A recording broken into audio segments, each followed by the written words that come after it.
Yo, it's the KIDHYPHEN, the Kid Hype. Hey MJ fan, this is From Christ. Hey, this is MJ Love. And you are listening to the Moonwalker chat podcast. The only place to be if you're a real Michael Jackson fan. And you tuned in with the Moonwalkers chat podcast. And this is a place to be if you're a real Michael Jackson fan.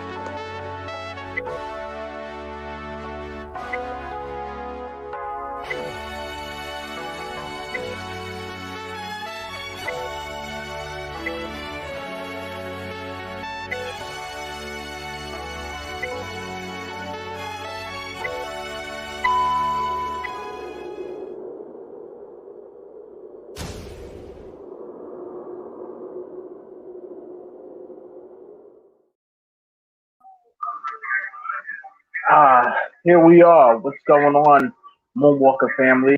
We are back with another episode. This is the MCP Moonwalkers Chat podcast, and this is episode 41. Wow, I can't believe we are 41 episodes in. And we are here on, what is it, Sunday, May 2nd. Here we are into the month of May. Wow.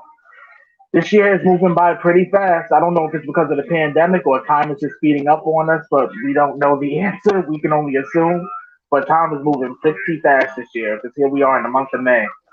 But happy Sunday to everybody. I hope all is well. Much love to everybody who's joining. Hit that like button as you're coming in. Show us some love. Yes. What's going on, Dove? Everything's good. How's everybody doing? What's going on, everybody?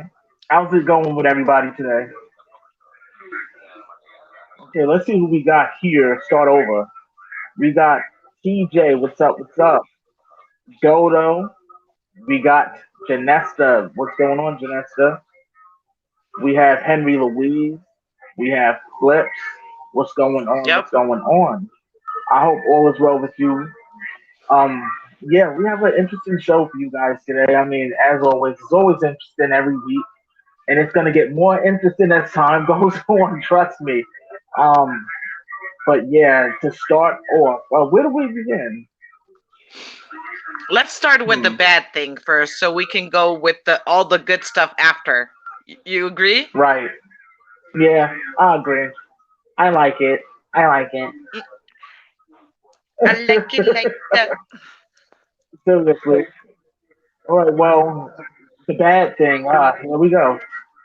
The potential sequel to Leaving Neverland. Now, I know you've heard us have this discussion over time in the past on the show, but this particular time, I think that Dan Reed might actually be trying to make this really happen because he doesn't seem to be taking the, well, not the loss because it's not his loss, but in his mind it is. But Wade Robson and James Safechuck's loss to heart. And he's really trying to go further with this whole narrative that MJ is some monster. And like always, as it's always been in the media, there's never been no credible proof to anything stating that he was a monster. There's been nothing. And here we are again, and he's planning on still, because we knew this back in June of last year where we heard that he started filming things and then got permission in September 7th of last year. I can't remember the exact date. It was September 2020 where he actually got authorized to film within the courtroom for James Safechuck and Wade Robson, which he said he was going to potentially use that footage for a potential sequel. But now he's actually talking a sequel in full. But Doug, what is your thoughts on this? Like, well, first of all, I'm very happy that MJ got vindicated again. It finally, sunk into all of our minds because we were kind of like on the fence, all of us, because we didn't know what to expect from the opposite side, let's say, from the bad guys. But reading this article, I was like, oh my God, are you really serious? Because I've been seeing certain things shifting, people backtracking, articles like the BBC, The Sun. They usually were reporting negative stuff about MJ all this time, right? Now all of a Right. sudden you hear Irish radio stations playing Michael's music, talking about his vindication. The Sun reported on, I think it was the Sun, who reported about the Bashit's documentary, and saying, "Oh, Michael Jackson's body language shows that he was telling the truth, or that he potentially was telling the truth." Yada yada. So I'm like, you're backtracking now, and I can't be mad at it. I know a lot of, I'm not gonna say moonwalkers, because I saw on Instagram that MJ fans do not like to be called moonwalkers. I don't understand that, but anyway, um, you know, I'm like, why are you guys always bitching about something? You can't just be happy for once. It's true. I'm sorry. There has to be this group of people that gets on my freaking nerves and have to be negative about every freaking anything. Like, get a life, be happy, and just celebrate for now, because we don't know what to expect. Upcoming months. So if you guys want to hear a little bit of in depth what the article said, and I know that probably a lot of you guys have read about it or whatever, but I'm like, the statements that were made, I'm like, wow, this is so ridiculous. So if you guys don't mind, I'm gonna read a little bit what I written down, because yes, I wrote down stuff. I'm old, I forget. Okay, I don't want to sound dumb. So yeah. So Me too. Leaving Neverland sequel reported by the Sun. So this is all quotes, right? It says, court thriller Michael Jackson isn't innocent despite court ruling against Wade Robson. Vows Dan Reed. He claims a court win by MJ's estate doesn't show the singer was innocent of abuse, as he continued to capture the unfolding drama on camera. Hold on, it gets better. Hold on. See, I'm not lying, guys. I wrote it down. See? You came prepared with the notes. Yes. Los Angeles County Superior Court Judge Mark A. Young found no legal basis for Jackson's two for Jackson's enter- for Ju- oh my god for Jackson's two entertainment corporations to protect Robson when he was a child. That's true. That's true. But now they're holding on to it. That's their leverage. Like, his two businesses weren't responsible for that. Okay. So Reed revealed he's working on a follow-up film which will follow James and Wade's long-running battle through U.S. courts, and stated the legal wrangling will rage on. He said wasn't surprised by the court's ruling and was in court to follow proceedings as he works on the sequel. Reed's footage will be used in a follow-up film for Channel 4. This week's court ruling is just another twist in a legal battle that raged for years, and definitely does not mean Jacko is innocent. He keeps on going with Jacko. He refers to Michael as Jacko. Again, this is all Reed. Disrespectful. Oh, totally. So, another quote from Reed. There will always be fans that latch on to any piece of news they believe vindicates Michael Jackson, but this is not that. Okay, let's hold on for a second. Let's pause that. So, Dan Reed says we latch on to something.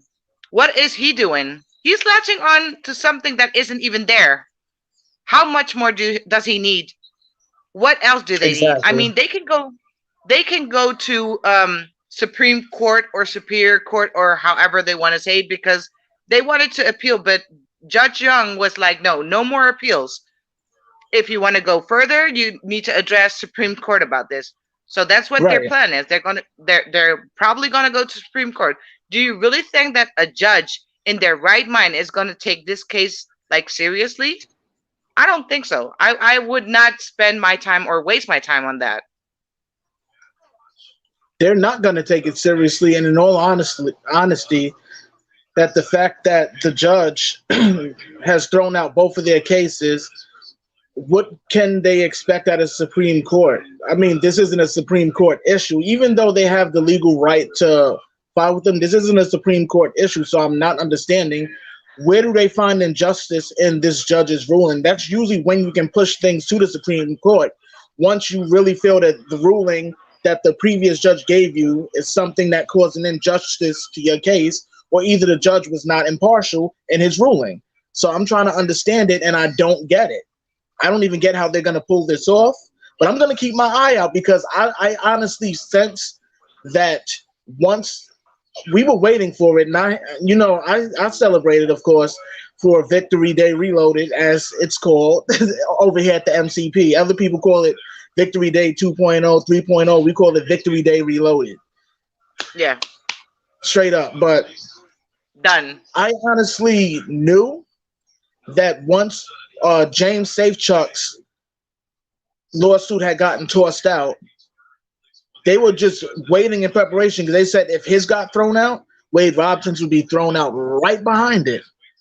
And that's what they were waiting for, to see if it got thrown out so they could try to make this a Supreme Court issue. I knew that they was going to do that. They made it too obvious. And then James Safechuck's been mighty, mighty quiet. Wade Robson, mighty, mighty quiet. And then what was this that I remember you saying, that Wade Robson didn't show up to court that day on the 26th? Thank you. I was just going to say that. I told you, great minds think alike. Wade Robson. Listen, is this thing on? Wade Robson did not show. He did not show. So Finaldi was like, what the hell? Mind you, okay, let's say, for the world, Michael is dead, right? If he would have been here, he would have been there. Okay? First of all. But Wade chickened out. Wade chickened out. Why? Because you haven't got shit against him. That's what it is. And I'm sorry. That I have to learn how, not to cuss. Sorry. Okay. So Para. Yes. Okay. I'm joking. So he didn't show. Then he was disrespectful towards the judge because he was like, oh, you're throwing out this case because you feel like the MJJ, two corporations, both of them, were not accountable, were not held accountable for whatever, for caring for the kids or their well-being, their safekeeping, whatever. And Judge Young was like, excuse me? You're talking to me like that? And, exactly.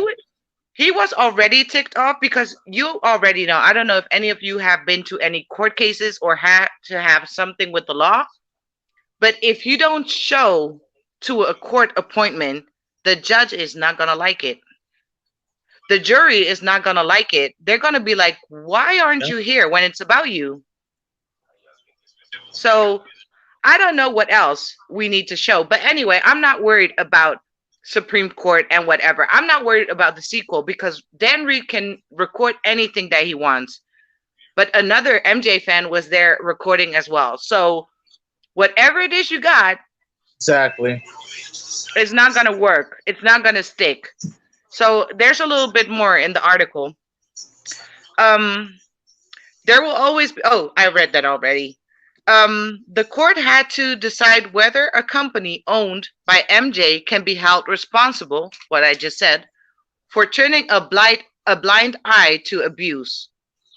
The decision wasn't about whether Wade was molested or not. The case will go to appeals court and beyond. This decision does not mean the legal fight is over. Okay, bring it on. I'm ready.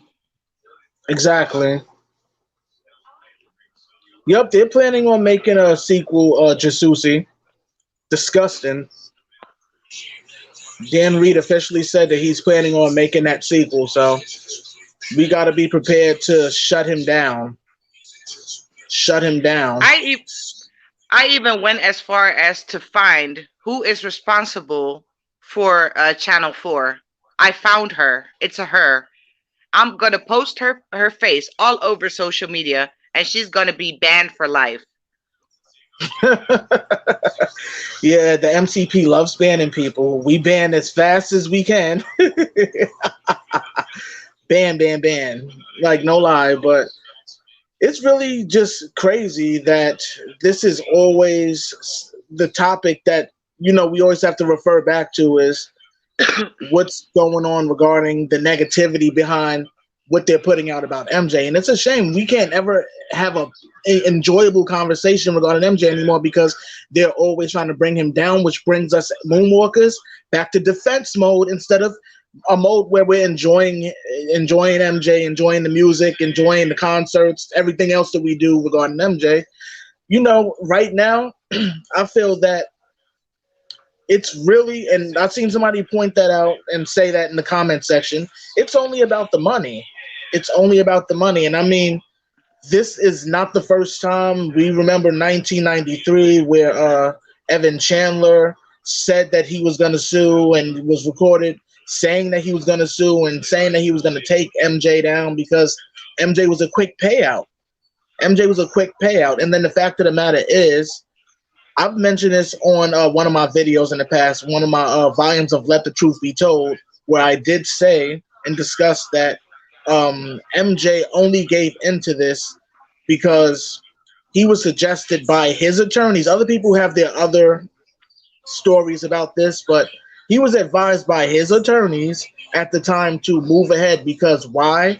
He could not cancel that tour under contractual agreement. So for him to have to literally cancel that tour, especially being that it was a multi-million-dollar sponsorship by Pepsi, MJ would have been sued again. Another lawsuit. Yep. He could not contractually cancel that tour. He could not take dates from that tour with the amount of money that was put out to produce it, the sponsorships and other things that came with that particular tour, the Dangerous Tour. And people seem to think that he just did this because he was scared or he didn't want to admit guilt. I'm sorry, giving the money did not admit guilt. It meant that he wanted to get this over with and get it out of the way. And this was under an advision by his attorneys. This was not the decision he made alone, like, oh, I'm doing this, I'm doing that, because they would have advised against it. Fine, he is his own man, he's his own human being, he could have done what he wanted to do, but legally, he couldn't, because if he would have decided to do so, he would have been setting himself up for failure back in 1993. Amen. Like, I really just, it pisses me off, because I'm like, Dove, like, come on now, this is not new to these people. I don't even want to name their names. These people wanting a payout. There's always somebody new wanting a payout out of the estate or trying to get a payout out of MJ, suing him over frivolous bullshit. Oh, damn, I cursed. Sorry. Frivolous nonsense. Mm-hmm. And I'm just like, what the hell? It's whack. It's corny. And instead of working like the rest of us or owning a business or something, they just rather take from the next person without having to actually work for it. And adding to that, you already knew about it. A lot of MJ fans know about this. But I didn't know that Wade literally copied a whole thing out of Chandler's book. His allegations are based on Chandler's book. It's not even a real allegation. I'm so happy that I got in contact with a girl on Instagram, and she sent me this video where someone was explaining the way Michael Jackson's bedroom was. It was a 3,000 square foot bedroom. Okay? It's huge. It's kind of like, it's almost a house. Well, for most of us, it's our whole home. 3,000 square feet. So when Michael Jackson said, oh, we shared the same bedroom, I shared a bed, and that's Bashir's fault. That's Bashir's fault. When Michael said, I share my bed, he didn't mean it like in a wacky way, oh, we sleep together. Because mind you, Michael, with all of his issues, with his health problems, his back issues, his legs, his feet, he slept on the freaking floor. And exactly. Cashapp is there. Cashapp is there. He said it in Michael Jackson, The Life of an Icon. It's in his book. And he was like, Casho, you have to stay. Well, he didn't say Casho. He said, Frank, you have to stay with me with these kids in the same bedroom. We will sleep on the floor. The kids can take the bed. But Bashir was like, oh, you share your bed? You share your bed? And Michael's like, yeah, it's loving. But he didn't mean it like, oh, I sleep with them in the same bed. And he made it a whole new narrative, and it got blown out of proportion, and they just ran with it. And they've been running with it for 12 years. And I'm sick and tired of this. I'm sick and tired of the BS. I'm sick and tired. Okay? I'm done. You have no idea. And the worst part about it is they keep forgetting that despite, and we've had this conversation before in the podcast, people forget that a bed is a piece of furniture, like a couch, like a chair, like a kitchen sink. It's a piece of furniture. It's what you do with that piece of furniture that makes it what they are saying. But unfortunately, none of those things were being done. And it's like, I don't get it. How does a piece of furniture signify sex? I don't get how is a bed associated with sex when people have sex in cars, countertops, backyards, wherever. A bed is not even necessary for that. So I don't get why are they associating, because he said he had shared his bed, associating it with sex. It shows the dirtiness in people's mind. I know that's the main area that something like that could go down, but unfortunately, it doesn't have to. It can go down anywhere. It doesn't make sense to me. Right, and that's why I'm saying that was Bashir's doing. He came with that crap. He twisted, and made everything look weird. What came out of Michael's mouth? He did that. He ganged up on him with everybody else in the past to bring this man down. He was like, "Oh, look, I got this on footage. Oh, look, he said it."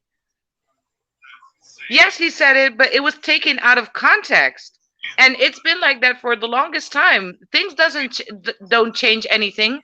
Time doesn't change anything. The truth doesn't change. Lies do, but the truth doesn't. So I don't It know really does not. and I'm just really tired. I'm really tired of this whole crap, and it's getting annoying. It's very, very, very disappointing. Talking about disappointment, I'll get back on that subject in a little, but it's just upsetting, and people don't get it. I think only we get it. Like, and I it's agree. because and it's only because of course they a lot of people can go like, oh yeah, he won that case because he probably paid them off, or it's because money is the main subject there, and we all know how much Michael is worth. We all know that. Right. But this has nothing to do with money, mind you. The ones suing for $100 million are the two, um, whatever, the two individuals that are suing him or try to sue him for something that did not happen. 10 years and over worth of investigation, a raid, and they found some tapes in Neverland that read chicks, and they were like, "Oh, we found something." Come to find out, when they went back to the station, to the police station, they played the tapes, and they were like, "Oh, we're gonna find some tea here, probably some freaky sex tapes or something," and it was about birds. It was hours worth of birds, and they were like, "Oh shit, we still have They nothing." felt dumb as hell. I know they did. Like, how the hell? I don't get it though. Like, they were looking for so much over a time period between 1993 to 2003. They were doing so much diligence and digging around and investigating him from every which way that they could using government resources to end up coming up with nothing. And you mean to tell me, with all of these government resources that were being used between the police, the FBI, and all of these different things, you mean to tell me that the FBI can find Osama bin Laden overseas, but they couldn't find evidence of abuse here on U.S. soil, but y'all were putting out the accusations? That's the one thing that bothers me. I'm like, how were y'all able to find Osama bin Laden and Saddam Hussein when these two fools, and I don't like to disrespect, but those two fools hiding over seas in caves, and you were able to find them with no ease. But yet, you did a 10-year investigation here on U.S. soil of frivolous accusations and found absolutely, positively nothing. Nothing.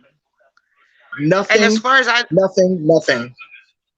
and as far as I know, I don't know. I'm not an expert on legal stuff, but as far as Yeah, I know, if someone is gonna raid your property, the owner of that property should be there, like to give them permission to enter their home. Michael wasn't even at Neverland when they raided that Neverland ranch, so that's a no on right there.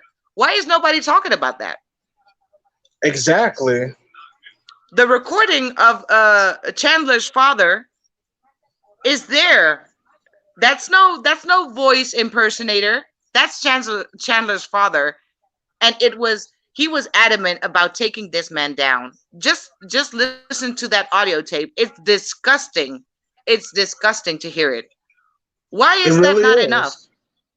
Why is that not enough? It's never enough. It's never enough, and it's never been. I'm Let's really hop. done with all of this.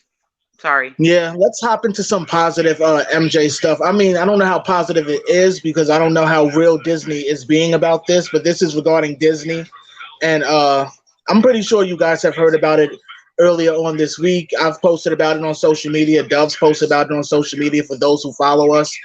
And recently, they had said that Disneyland California was planning on reopening, even though we're still in the middle of a pandemic. I don't understand how, but they're planning on reopening, and they're planning on reopening by using Michael Jackson's Captain EO film. And they are talking about celebrate the reopening of Disney with Michael Jackson. At first, everybody who follows the hoax started messaging me like, wait a minute, is MJ going to pop up at Disneyland, California because of the way they worded it? And I was like, no, it's about them showing what they showed back in the mid 80s, MJ's Captain EO film.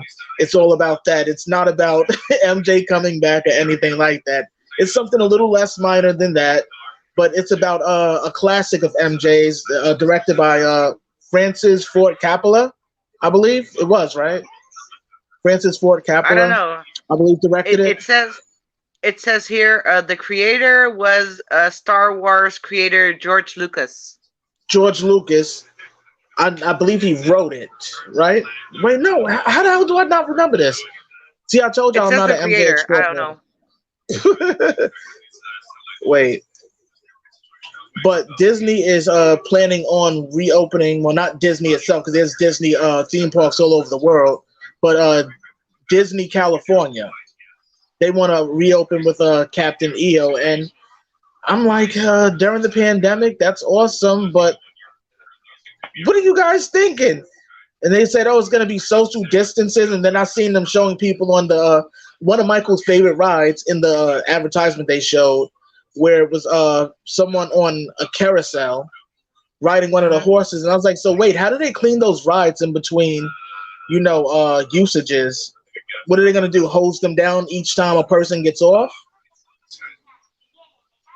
I have no idea, but I can't even be mad about it. I mean, for other people, this might be a little baby step, but for us, it's a Yeah, huge step that people are willing, like big things like a Disney World and Disneyland and stuff like that are willing to put back even the name Michael Jackson, in their, regarding their theme park or regarding their project or regarding whatever. That's a huge thing. So it in the is. article, it said, again, I'm gonna read. I'm sorry. It's okay. It said, Do your thing. InsideTheMagic.net says celebrates Disneyland's reopening with Michael Jackson. MJ was showcased in Disneyland and Walt Disney World in a 4D science fiction experience called Captain EO. This show was written by none other than Star Wars creator George Lucas. The attraction ran from 86 to 98, and was brought back to the Disney parks in memory of MJ's passing in 2010. Epcot was the last to show this $1 million film to Disney guests to celebrate Captain EO and MJ's legacy on December 6, 2015. So that's a huge step. It is. That's major. I'll give them credit where credit is due, because I mean, in the long run, we know that since, even though this has been going on longer than 2019, but 2019 was that year where everybody was trying to play the cancellation card and trying to cancel MJ and not wanting to play his music this place, that place, and people were saying, oh, because they're not playing MJ's music here, they're not playing MJ's music here, they're not showing his videos, and I'm like, not here in New York. They're still showing all of his music videos. They're still playing his music in the supermarkets. You've seen my videos on social media where I'm walking around a supermarket and I'm listening, well, not listening, but humming Bad, bobbing my head with my surgical mask on. Like, MJ ain't going nowhere. And I'm glad that Disney actually did think before they acted like everybody else, because everybody else acted before they thought. And they wanted to run with the narrative that was put out in 2019 with the Leaving Neverland film. And it's not working no more. Like, MJ is winning, and he's going to forever win. He is forever blessed. And that's one of the things that they don't realize. You can't bring down a blessed person. No. He has a great spirit on his side, so he can never be brought down. What's being said here? Thank you, Janesta. They use electrostatic device to clean the rides, I believe. The same thing used on planes. Okay. The movie stars Michael Jackson, was written by George Lucas and directed by Francis Ford Coppola. Okay, so we both had it right. He was like, wait, but okay, yeah. So we had it right. All right. But yep, I got to see Captain EO when I was younger at Disney World in Florida. And I remember getting to see it. And before they actually played Captain EO, they had played scenes from Moonwalker. They had played some of the scenes from Moonwalker where it was one of the scenes, but it was extended with MJ and he's singing Ben, and it was just like a never-ending barrage of rats. It was like a never-ending barrage of rats just running across the screen, and it was in 3D because this is when they had it in 3D. I got to see Captain EO in 3D, so this is my Captain EO story.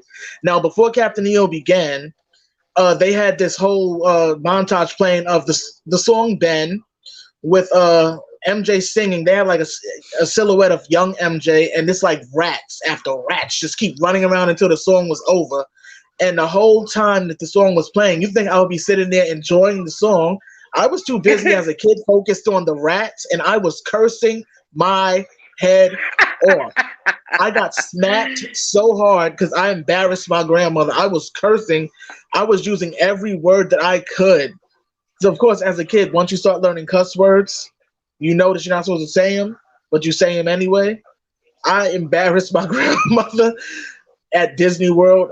She had to, yeah, you already know, Dove. I got in trouble because literally I was like, what the hell? I mean, just thinking back to that memory, I'm like, so many damn rats. Because in the Moonwalker movie, they show the scene very quickly. They show it very quickly. But in the Captain EO version that aired at Disney in Florida, it was the full-length version where it was just nothing but rats, just running. And me being a kid and me being scared of rats, I was going off. So thank you, Michael, for that one. Like, seriously. But I got to enjoy Captain EO live in the theaters with Disney. Got to use 3D glasses and the moving seats that they had in the theater. It was dope. It was a really dope experience, and it's something that I'll never forget, though. I'll never forget it. I got to actually see it at Disney when it was there. And the fact that they're bringing it out also for the newer generation that hasn't gotten to experience that, that's dope. Exactly. said Disney is a part of Project Mockingbird. I've heard. Yeah, I've you know, heard. but I was gonna say that of course there will be things, connected or linked to the whole Disney thing and how it's against, young children, and they did bad stuff, and their animated films were not that innocent, quote unquote. But maybe I look at it from another perspective. I'm like, within these 12 years that this whole thing was going on, and while the court case was going on, I believe for since 2013, that they've been going back and forth, appealing and stuff like that. You Mm-hmm. really, you barely heard anything positive. It was always negative. It was always something. It was always canceling. It was always, showing bad reviews or whatever. MJ fans were all over the place. Since that court case, and I posted it on Instagram, Mm-hmm. I haven't seen the togetherness since this happened on the 26th.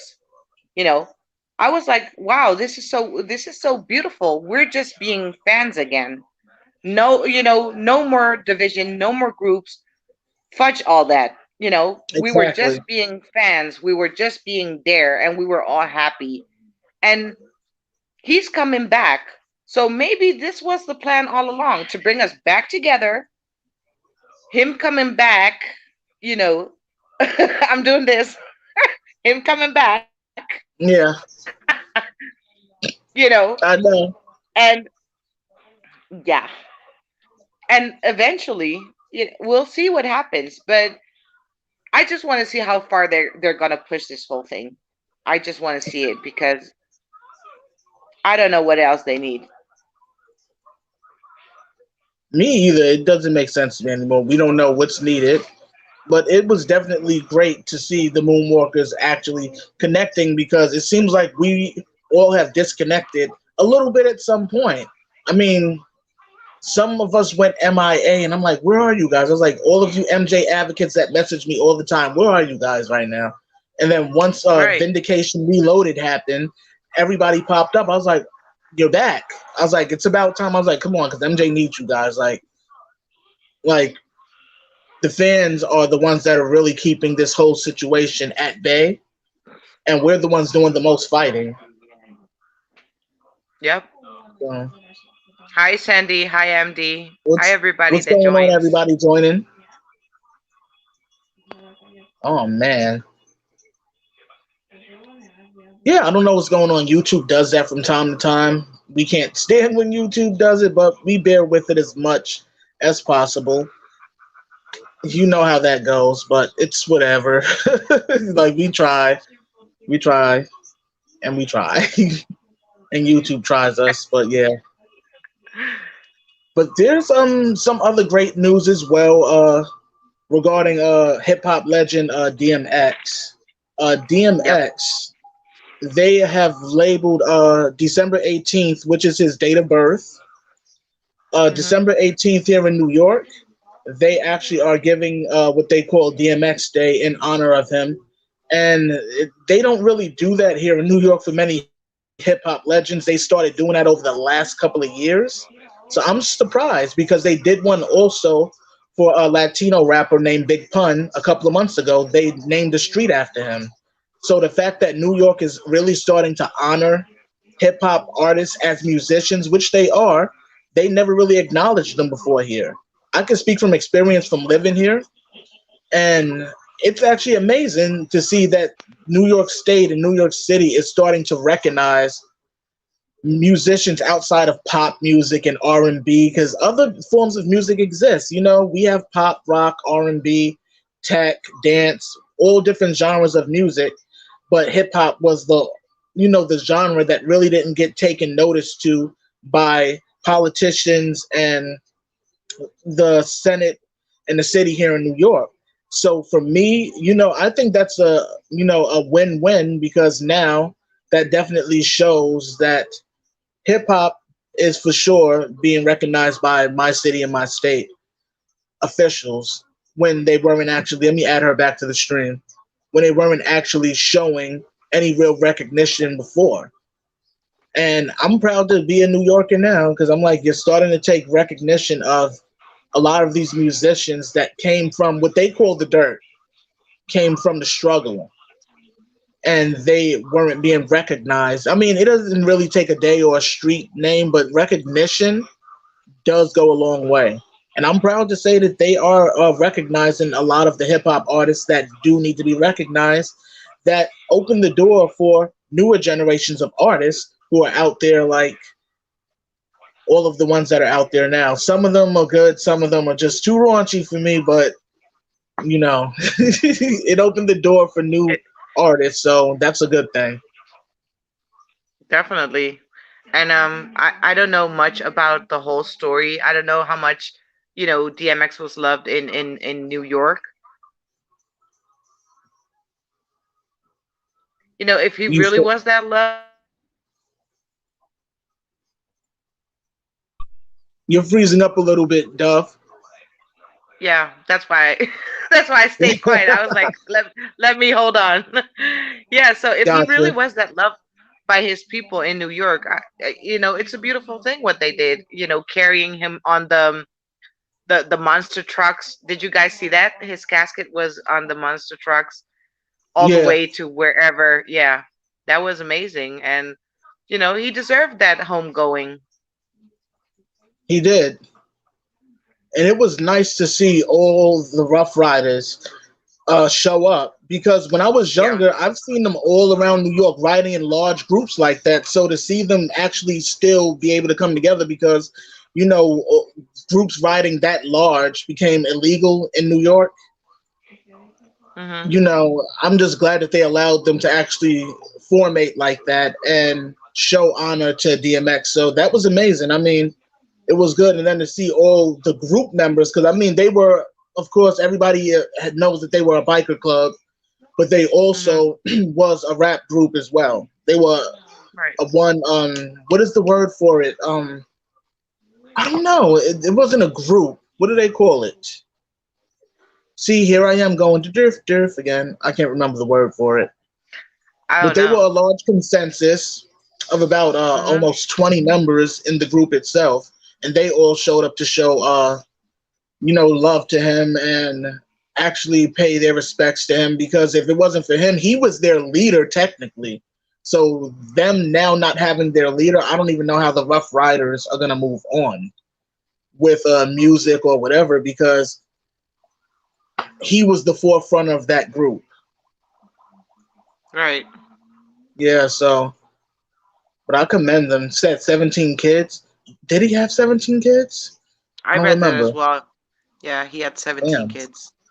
Last I knew it was like at 11 or 12. Well, he ended up having more. Hey, more power to him. Be But I fruitful and mean, multiply.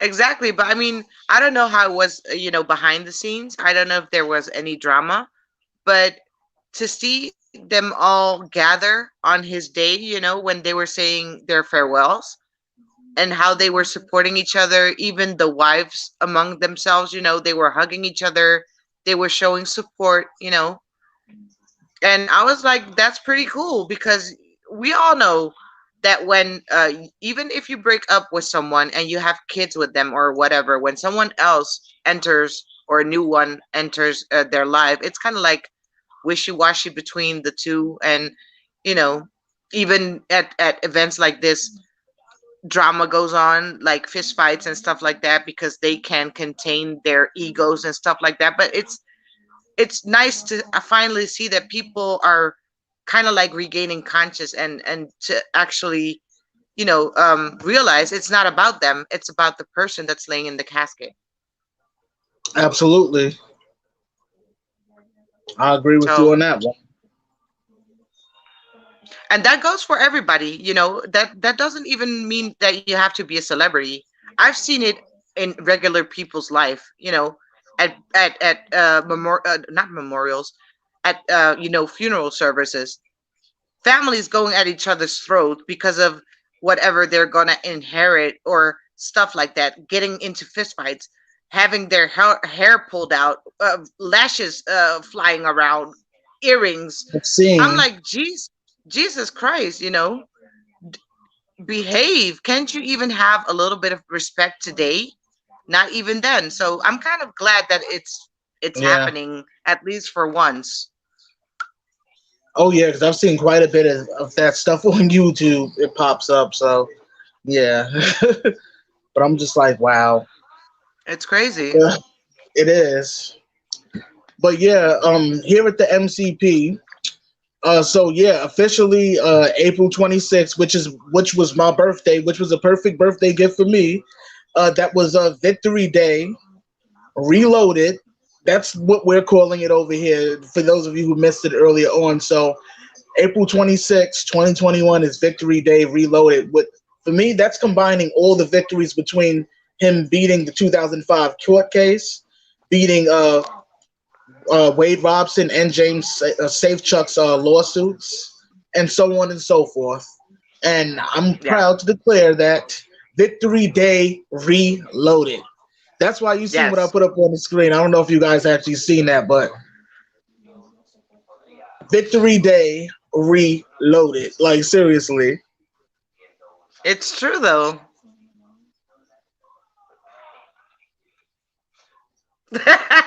V for victory. Yes, yes. Everybody who's watching, comment a peace sign emoji in honor of Victory Day 2021, Victory Day Reloaded. Yes. Comment this emoji down below. Show some respect and love for MJ for Yes. another victory. I know Let's my go, forehead people. is like shining.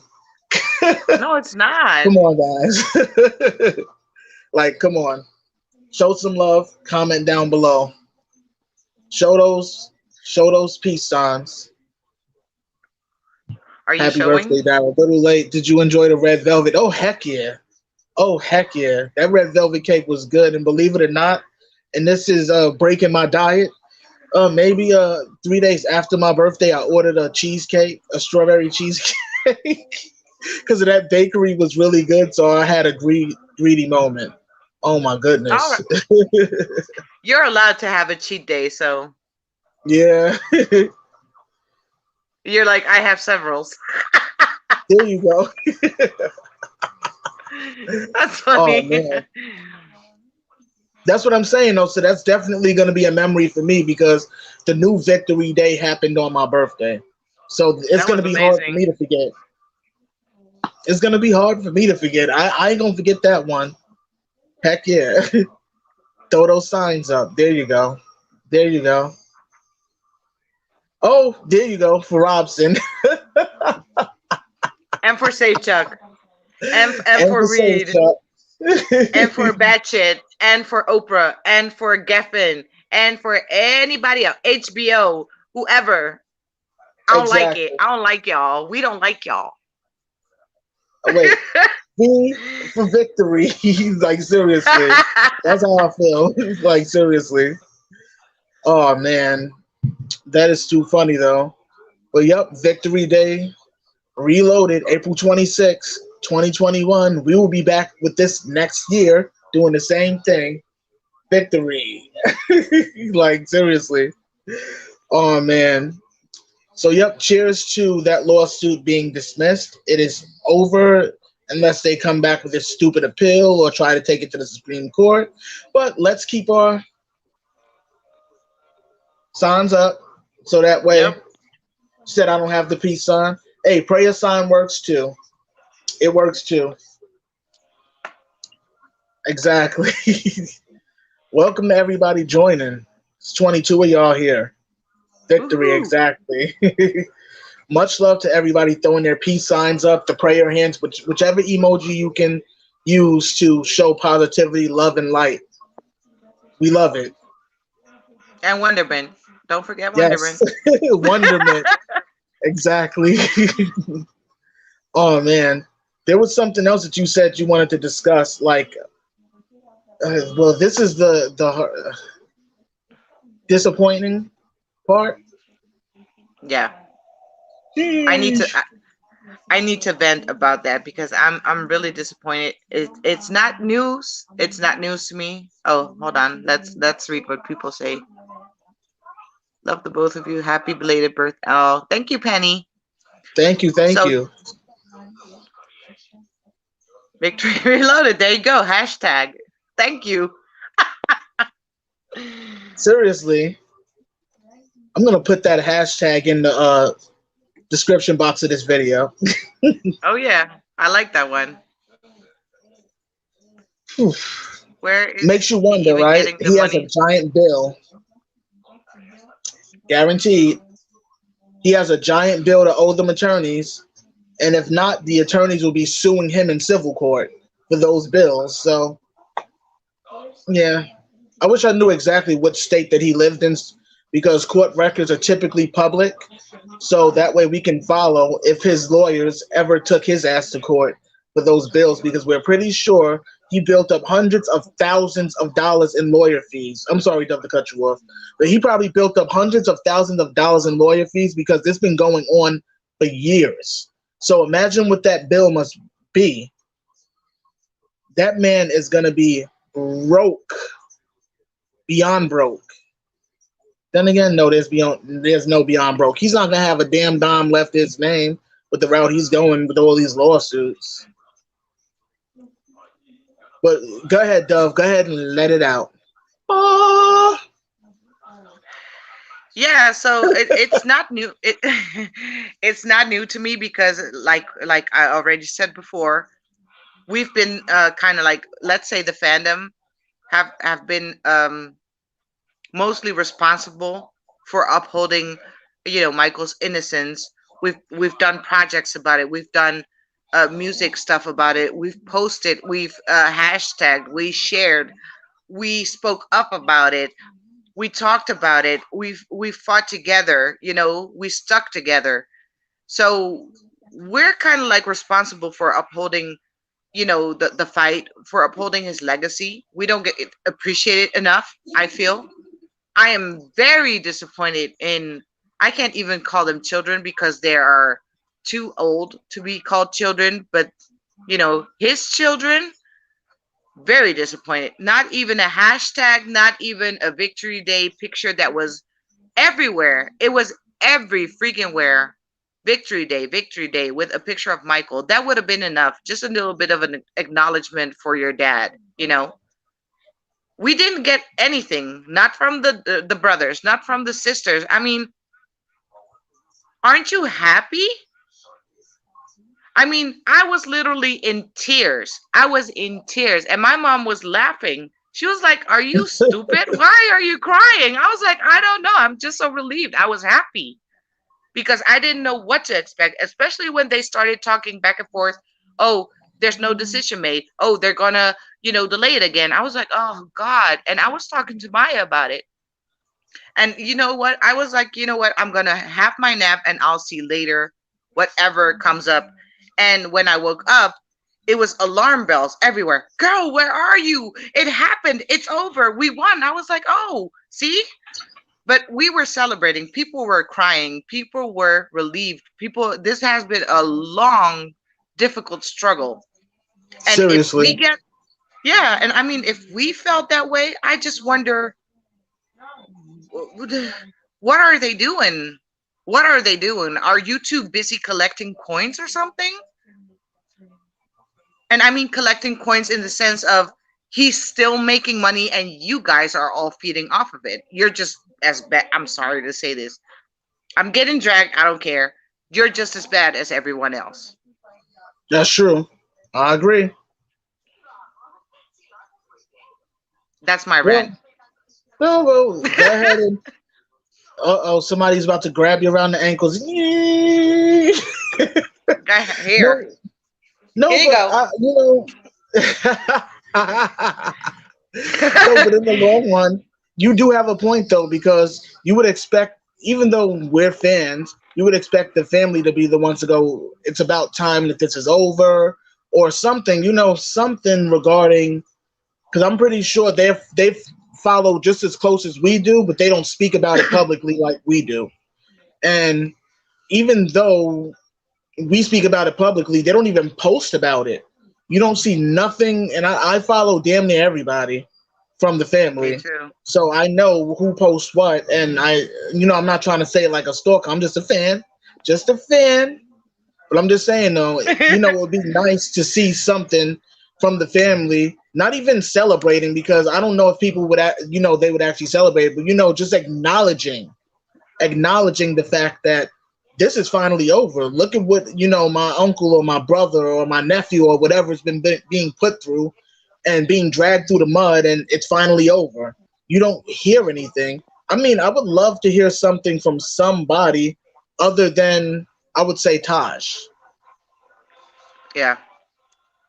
I would love to hear something. I mean, I love the fact that he stands up for MJ. Some people don't, care whether he stands up for him because they're still mad about, the waiting period for the documentary. I've even heard that some people are mad, feeling that the documentary should have come out around Victory Day, Reloaded. Yeah.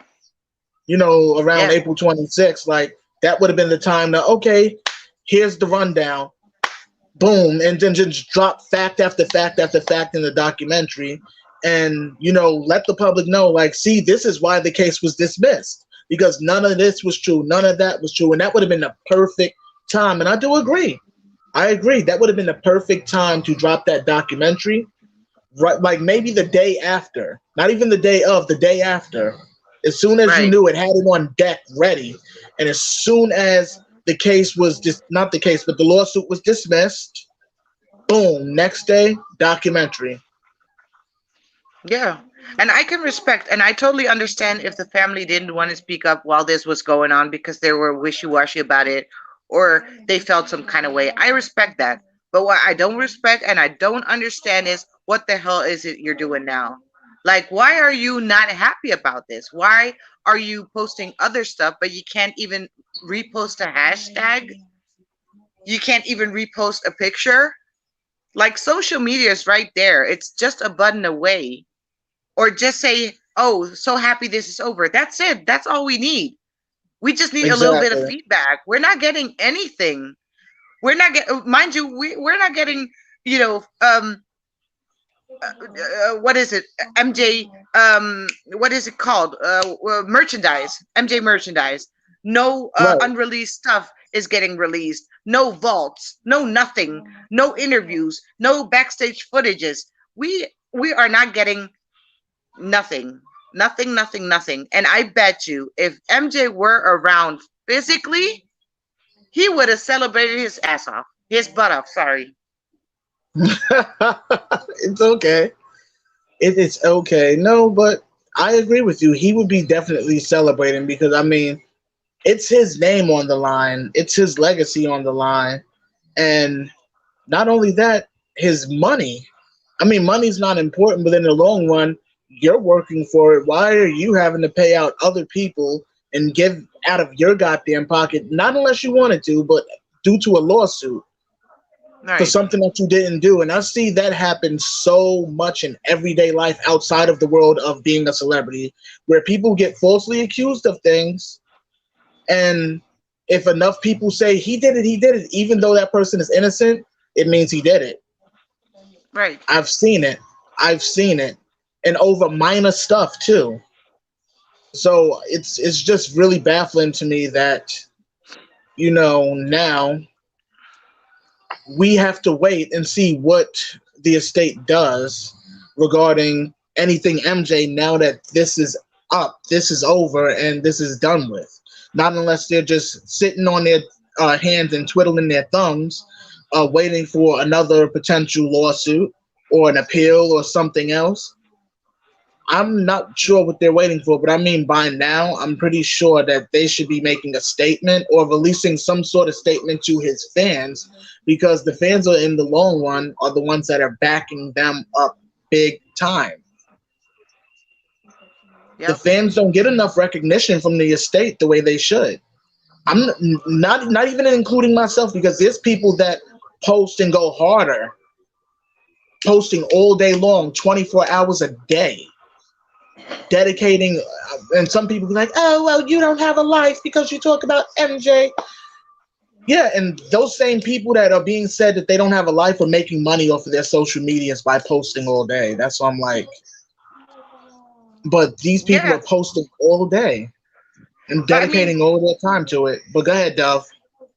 us as fans feel an obligation towards MJ because if we forget about it, well, not even forget about it, if we stop posting and we stop making him relevant, it's gonna die down, and we're not about to let that happen because he was way too much, way too a big of a person and way too much of an influence on this world to let it go. Like, you know what? It's okay. It's not relevant anymore. It's fine. You can go now. Forget about you. That's not the way it works. Wait, who was on Nicole's View podcast yesterday? Taj, I think. I'm gonna go watch that after the podcast. Then they may be keeping quiet until after HBO.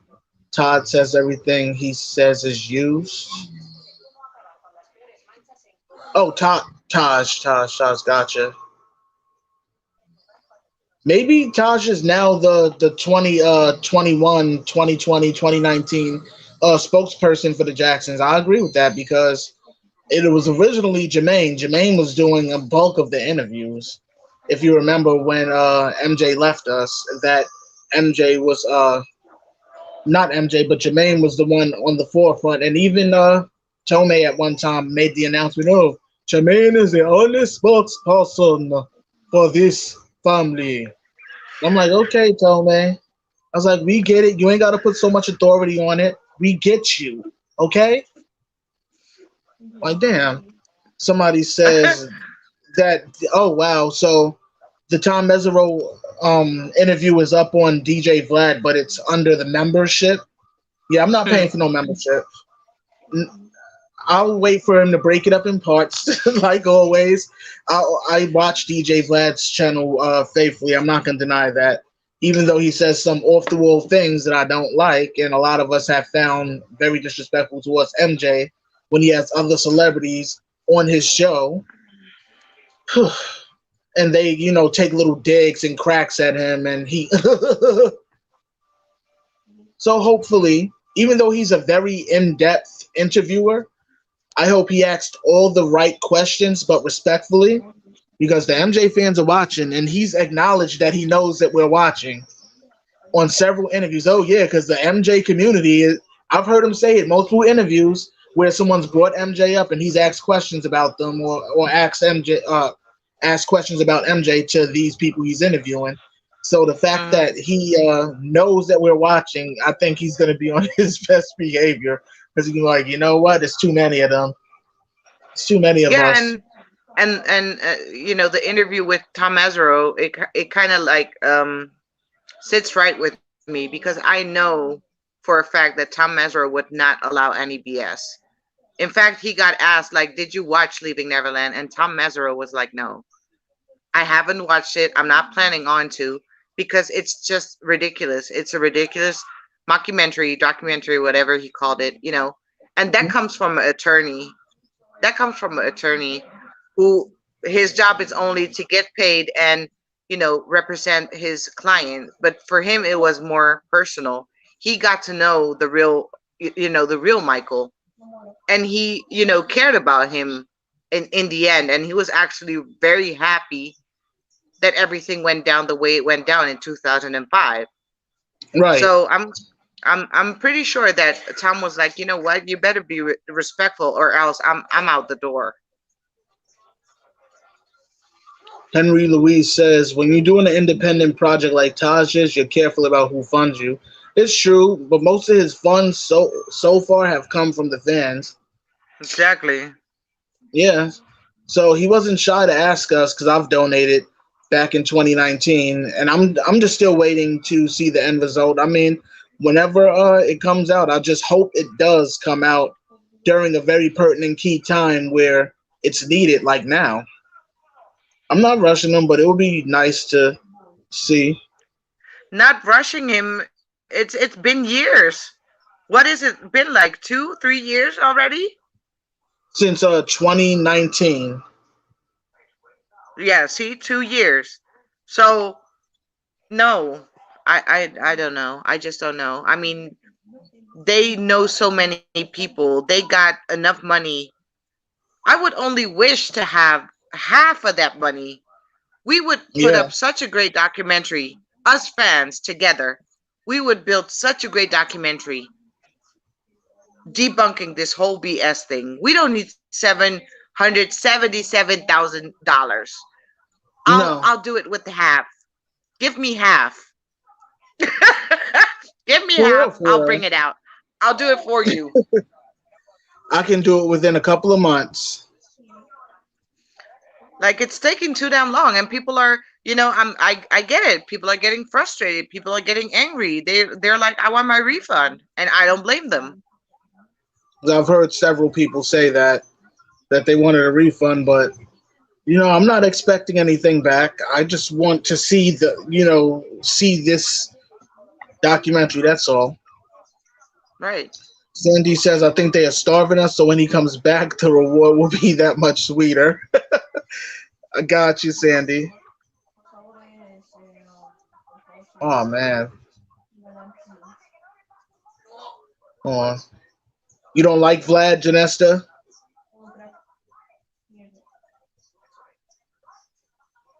Can we cancel John Legend's non-singing ass? It's like, cause we're ordinary people. Hey, the way he, hey, let's take it slow. This time we'll take it slow. Take Sing it it, Legend. slow. Sing it. The way he does it. Oh man. I'll do it for free if people agree to talk, MD says. Hell yeah. For free. I mean, if we would have like half of that money, it wouldn't even be on a greedy side. We would, of course, keep a little bit for our own things, but the rest of it could go to I don't know what charity, maybe Exactly. something, something to build. Bring back MJ statues everywhere where they were put away. Bring them back. Have them restored. Whatever. We want to see him everywhere. It's that time. It's now. I'm done. I'm over it. Jasusi says, I believe Taj's number for documentary is symbolic. Michael's favorite number is 777. Yeah, we know. But it didn't take 777,000 because there's No. fans that produce, even though they didn't get prominent figures, but there's fans that have produced documentaries, hours worth of documentary for less, for free, because a lot of them are YouTubers. Right. Yeah, yeah. Henry Louise says documentaries are so hard to do. I've only worked on two. I'll stick to script writing. Shoot, even script writing is hard sometimes. But you have that talent, Henry Louise. And I'll be sitting here, whoo. I'll start typing, and then delete, type, delete again, and then keep writing, writing, writing, then delete everything, then come back and restart. That's what be taking so long sometimes with my videos because I'm like, no, that doesn't sound right. I have to restart. I have to rewrite this. I wish I had a script writer. But I mean, yeah, it is hard. But if you're passionate about something, and if we can be passionate about somebody who isn't Uh huh. even related to us, but we love him that much, if we can be passionate about him and make a short film or short documentaries or mini documentaries that are like 1 hour long, we're Yeah. doing we're in this pandemic for 2 years now. We're all sitting at Right. home. What the freak are you doing? I'm Unless just you're an asking. essential worker, you're home. What? Right. We don't have iPhone. I don't have an iPhone. I have an No. Android, and Me I do too. all of my stuff on Android. And I'm not a professional, but it looks pretty cool, and I'm good with it. So if we're able to do it, somebody who knows another somebody who knows another somebody who knows another somebody, and you got the money on top of that, I don't know what you're doing. I'm sorry. Exactly. Sandy says, I'm with Janessa. Didn't Vlad say he thought MJ was guilty? So now, see, with Vlad, this one is tricky because he never directly said MJ was guilty. What he would do is make fun of people. Well, not make fun of people, make fun of MJ when he would ask other celebrities questions regarding him, and they would allude to him being guilty, and he would giggle along with it, and yeah, right, kind of in agreement. But I know what it is for Vlad because on his YouTube channel, he doesn't only have a YouTube channel, he has a website too.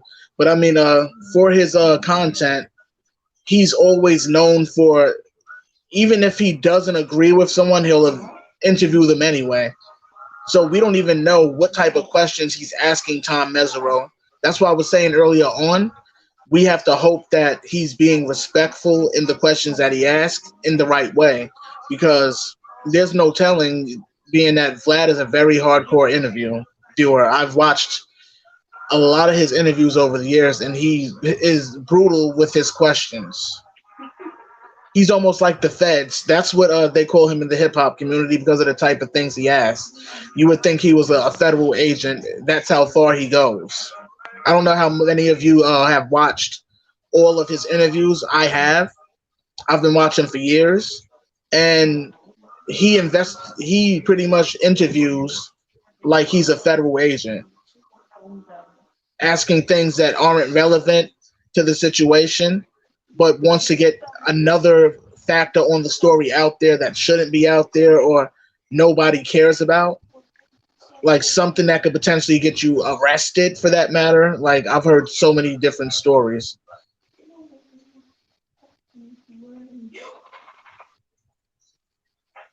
Let me see. Documentaries are done on iPhones, good quality ones too. Exactly. People are doing documentaries on their phones now, videos on their phones. There's nothing wrong with that. You can do it faster on the phone if you actually put in the time, because you're sitting there like Right. this all day anyway on social media, so you can make a video. Anybody can learn to make a video within minutes. Exactly. And it's I true. mean, look at Square One. That's an example. That's a great documentary. How did Danny It Wu is. do it? He put in the time. He did the editing, and it was on a phone or on several phones. I don't care. But he didn't need any, high tech quality stuff like that or high tech studio stuff. He didn't ask for anybody to donate. I'm just saying. It's true. Says hire me.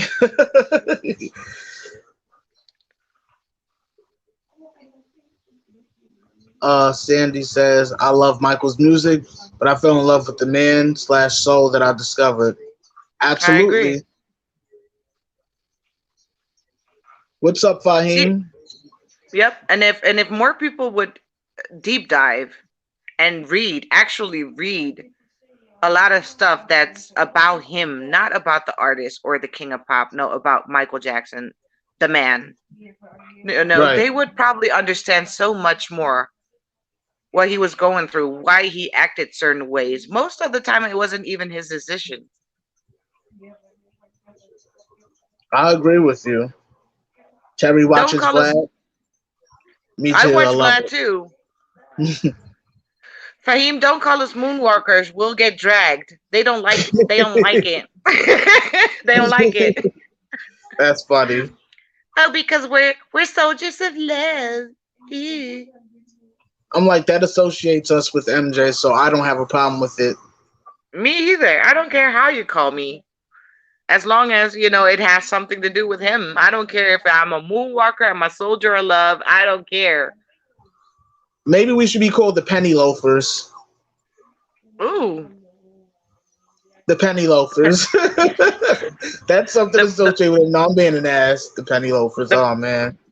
the fedora gang. I like that. The Fedora The Gang. I fedora like that. gang. For real. Gang, gang, gang. Yes. For real. MD Love says Vlad questions are not important. It's Mr. Rockstar Lawyer's answers that matter, and that man can handle any question. Hopefully so, because this man's interviewed the toughest of the toughest, and especially in the industry. Once he gets to the hip hop side, ooh, that's that's why I'm like, hold on. It keeps scrolling up fast when I'm trying to read y'all comments. It's like, oh man. Sandy says he was getting some negative comments on Twitter when promoting his interview with Tom. Was he getting it from the Moonwalkers or just from people in general? Like, I'm Probably. curious. Because the Moonwalkers Probably. are aware that he has said some off the wall, slick, hee hee ha ha sort of stuff about MJ. So, yeah. And that's what I'm saying. People are doing damage control in some kind of way. And Vlad, of course, is smart. He knows that it's gonna bring him revenue. He knows that MJ fans are gonna want to watch that interview because Tom Mesereau's on there, not because it's Mm-hmm. Vlad. It's Yeah. Tom freaking Mesereau on that interview. That's not just somebody. And he knows it. And he knows this. Right. Man. Let me stop. Yeah. Yeah. Yeah. Sandy Hyatt says, "Oh, Terry TJ, that's the best thing we can do. Love you for that."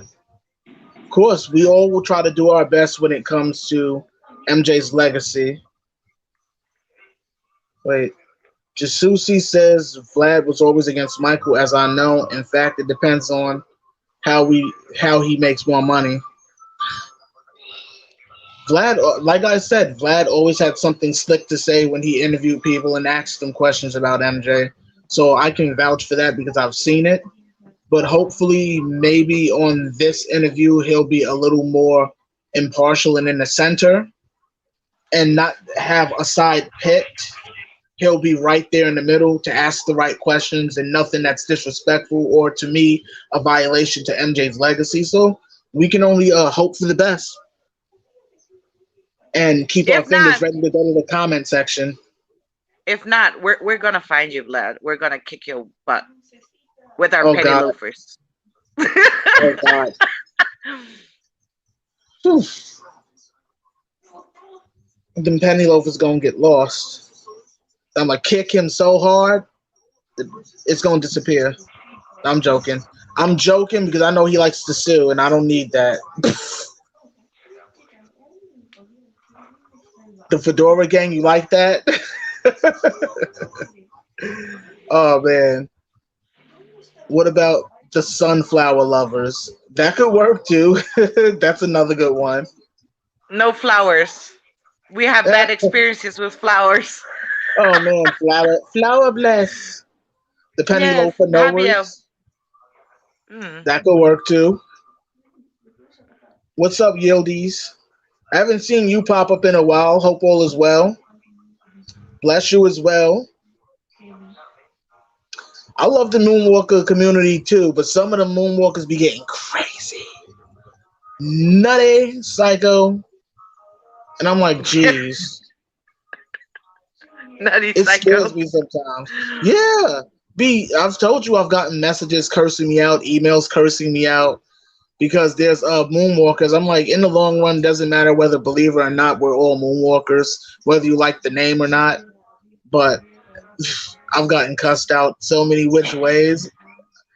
Maybe one day I need to make a video and just show all the countless emails of me getting cussed out or messages between Twitter, Instagram, Facebook. Y'all gonna be like, oh my God, people are really fucking freaking evil. Sorry. Sorry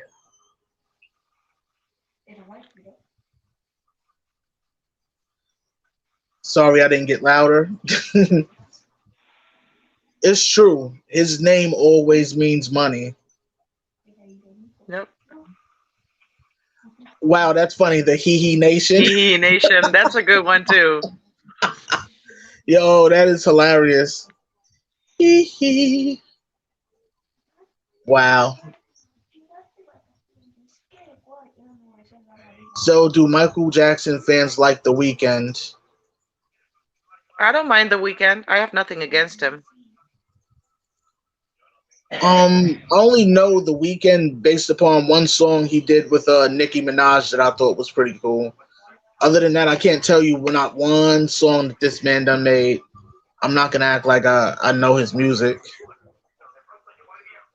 He was on this song with her called "I Thought I Knew You," and that song was actually nice. I like that. Other than that, I can't say I'm a Weekend fan. You guys like The No, me. Weekend? I like The I'm not a fan. Weekend. I like The Like in the Weekend. days. Right, me too. Friday, But Saturday, Sunday. That's thank The you. Weekend. No, Yeah, I'm no fan. I'm no fan yeah, either of the weekend, but I don't mind him. Like I don't hate him or anything. I'm not like no, but yeah. I yeah, just didn't I'm listen. yeah. I wouldn't buy an album though. I wouldn't go to a concert. No, y'all love The Weekend. Okay, okay. I respect it. We respect it over here. That's okay. He's got an MJ voice. No, he doesn't. Oh man, I know. Dirty words. I'm sorry. You have to forgive me. Sometimes it happens. I have slip ups, as they say.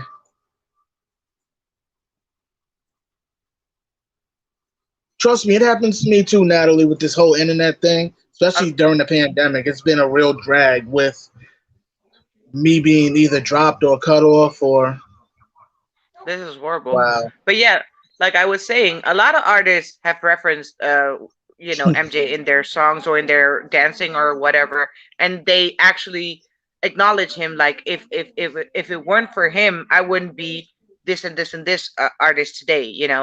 I don't mind that. But the Shamones, that kind of sounds like the Shimones. That's crazy. Another weekender. Okay. Oh wait, you like the weekend. Okay, I get it.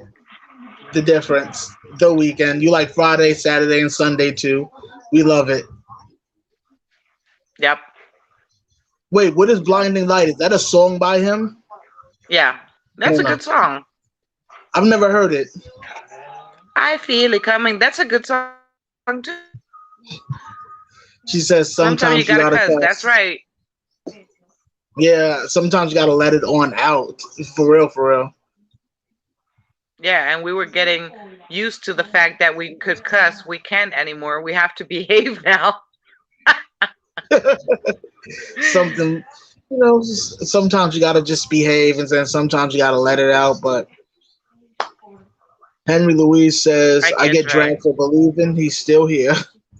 Wow, it sounds like what I go through. I love it. Bless you guys. Bless the haters. I just Even don't though get it though. I it's still mean, why can't everybody just grow up and get along?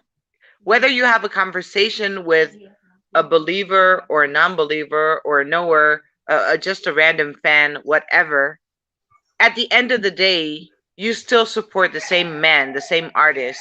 So why don't you just all grow the hell up and have a normal conversation with people? I'm just saying, grow up. I agree with you. Wait, didn't that one guy in helmet hug like MJ? Wait, Hmm? what guy? Which guy, Sandy? Comment down below because I might have missed something. Because the comments, I'm trying my best to scroll back, but YouTube is kind of pushing them a little bit. Ralph Lauren says, if you two can go to any concert of MJ's, what era and what opening acts y'all would choose to open for Michael? Huh? You want to go first? Of course, I'm gonna choose my era, which is the bad era. Mine's bad era.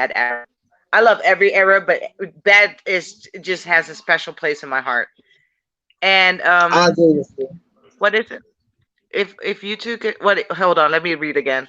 Concerts of Michael, The what era opening and what acts. opening y'all would choose to open for Michael? We would open for him, or what song do we want Like, him to open? I think they mean what artist would be his opening act. Oh, I would say, oh no, I don't know. Maybe a Selena Michael Jackson concert that would have been off the wall. They could have did Billie Jean together. But in this Cause he, era, I would say yeah, I don't know. Maybe Marcy, Bruno Mars. Maybe who else? Beyonce, no. I don't know who else is there. Mm, I don't know who else I like on that level. How about you? if I had to choose an era in concert, I would choose the Dangerous era because the Dangerous era would allow him to actually take Aaliyah on tour, an MJ and Aaliyah tour. That would Oh, have been better. Have her be the opening act for him because that was right. around the time when he was doing the Dangerous tour. Was around the time she was just starting, so she would have been an Hmm. amazing opening act because she was dope from the very beginning. She would I have could been a see that. great, even his backup dancer. After she was done doing whatever, she could even Yeah, join the backup dancer. She would have killed it. for real, for real. Like I could see that. Yeah. What Daryl, else you do are we in have? Noah though. I am. I am. I said it in the past though. I was past the whole belief thing. I feel like I know. No, and I no longer am just believing. I am knowing. Like, hold on. Said, I'm loving these names for the community. Some creative names here. They are. Like, Right.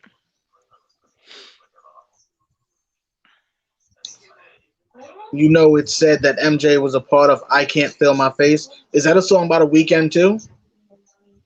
Yep. Okay, okay. Wow, now that one is funny. Smelly's Kids? Smelly jelly. That's funny. What about this one? The Applehead Clan. No, I don't want to use nothing with the word clan. Never mind. Never mind. The Appleheads. I don't know. I'll skip out on the clan talk. Oh wait, something else to mention. Did you guys see the Kirk Franklin Tamala Mann version of "Can You Feel It"? I did. Can you feel it? I saw everybody commenting like, I was looking for MJ's part, and I'm like, his part was in the song. I didn't hear it. I'm like, he's the only one they left on that song. They took the other Jacksons out. His vocals was the only one they left on there. So I was like looking at the comment section. I was like, wait a minute, why do I see people actually saying, wait, where's MJ's vocals? And I'm like, well, we listening to the same song here, or are you doing a little of that, crack-a-lack? So I'm like, I know we ain't just listening to the same songs. You're asking where's the lyrics. I'm like, wait, I know what I done heard. I heard him, and I heard the others get taken out. They put them all the way in the back burner to the point it sounded like a whisper. You couldn't hear them. You could not hear none of the Jacksons on that song. They were on the song, but they were a faint whisper, of course, because Kirk Franklin's group, he's had multiple groups. The New Nation, the Next Generation, or whatever. I can't keep up with all these names because he does different groups literally per album almost. But whatever group Kirk Franklin has this time, they were the background singers. And Tamala Mann, I love her voice. She is such a very talented singer. Whew. She got a voice on her. She did her thing on that song. And I have to say it, and this is no shade. I prefer this version if I had to pick. over the MLK version that came out maybe 2 months ago. This Me too. version right here, yeah, this version right here, it touched my soul, y'all. It touched my soul. My soul ain't here. That's my heart. Mi corazón. But Your soul's here. it Your touched my aura. soul. Yeah, my soul, It my touched your aura. Yeah. And I was like, damn. I was like, wow. And it just, I commented on the video. You'll probably see my comment if y'all go to it on YouTube. But people disagreeing. No, you have to go listen to this song or that song. You think I don't know those songs already? We're talking about this song here and how it always had a gospel sound to it. The lyrics, not the beat, but the lyrics about bringing people together. And it's like now I said that Kirk Franklin, as a part of the gospel community, he now put an official gospel sound on the song. So now it can be sang in churches. Even though I think Kanye West sang it in one of his Sunday services either earlier this year or last year. That was pretty dope too.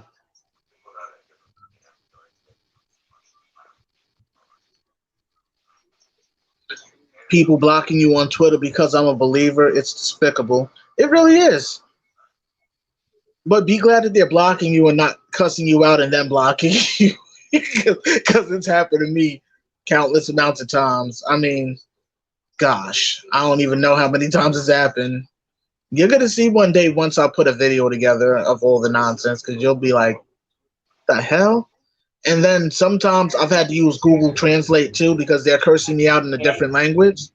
And I'm like, wait.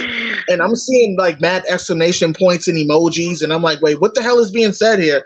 And then when I run it through Google Translate, it's cursing me out, calling me an idiot, a dummy, and this, that, and the third. I remember some word. It was, I think it was Romanian. And I was called Dura or something like that. And I think that was like Romanian for like idiot. And I'm like, why do I gotta be all of that for being a believer? Well, at least at that point, you know, I was considered a believer, but now a knower. And, you know, things change over time where, you know, people's messages get worse. And I'm just like, wow, y'all are just blatantly being hateful. And I'm like, wow. I was like, I haven't even been really making many hoax videos, but they still treat me like I'm still making them. I mean, I'm known for it, but damn. God damn. It's ridiculous. At this point, Yeah. it's really ridiculous. For real, for real.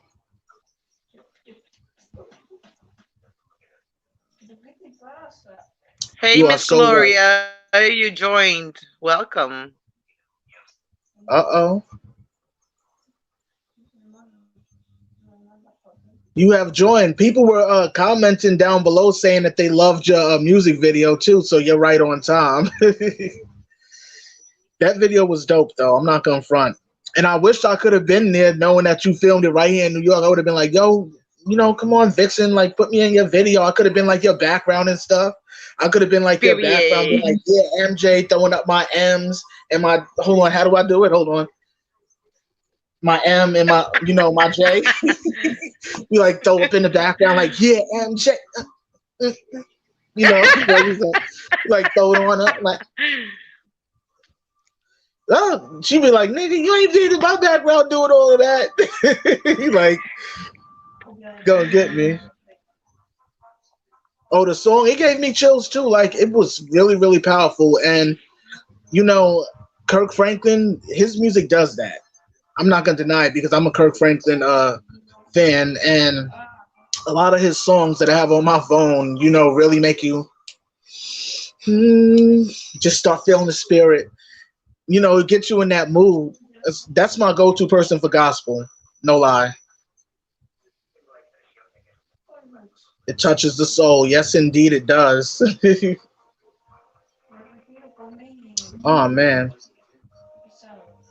All I remember is the one word, and you only tend, well, I can't say you, I only tend to remember the bad words and languages when used against me, which is horrible.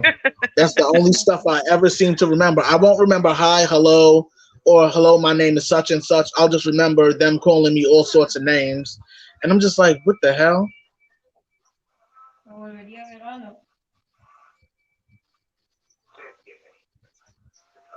Juicy, I would love to see that video, Daryl. Oh, I was cursed out and offended too. Sometimes I have to block them even. Yeah, that's all you can do at this point. Like sometimes you got to be the first one to hit that block button because sometimes these people want to be assholes. And unfortunately, we don't have time for it. Nobody has time for these idiots. Like if you want to be an asshole, go be an asshole on your own time. Get out of here. Banned. Banned for Bye. life. Like Bye.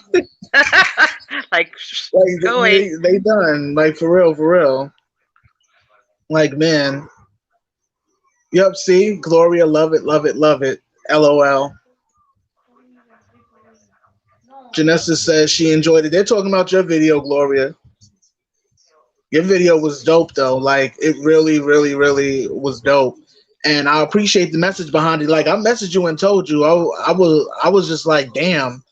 Only if more fans actually do tracks about MJ, not just posting, but music. I wish I honestly had the talent to write a song. Because I don't have it in me. I don't have the talent.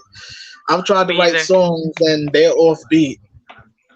You know, I try to write to a certain beat and I'm like, okay, what are you doing here? You know, leave this to the professionals. I can't do it. Oh man. Let me see. Okay, I've seen those already.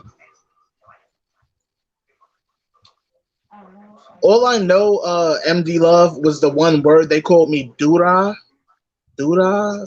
I don't remember Dura or Dura. I don't remember exactly. Just that one word, and I think it meant idiot or dumb or something. And I'm like, why am I being called that? And I'm like, come on now. I'm like, why I got to be all of that? Because you got to. Elo equals crazy in Roma. Wow.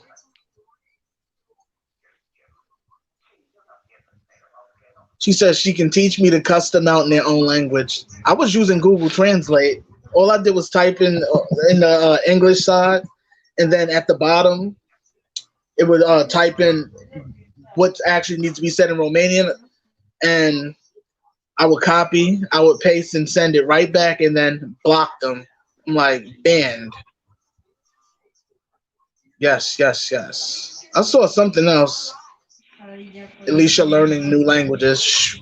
That's a bad way to learn, though.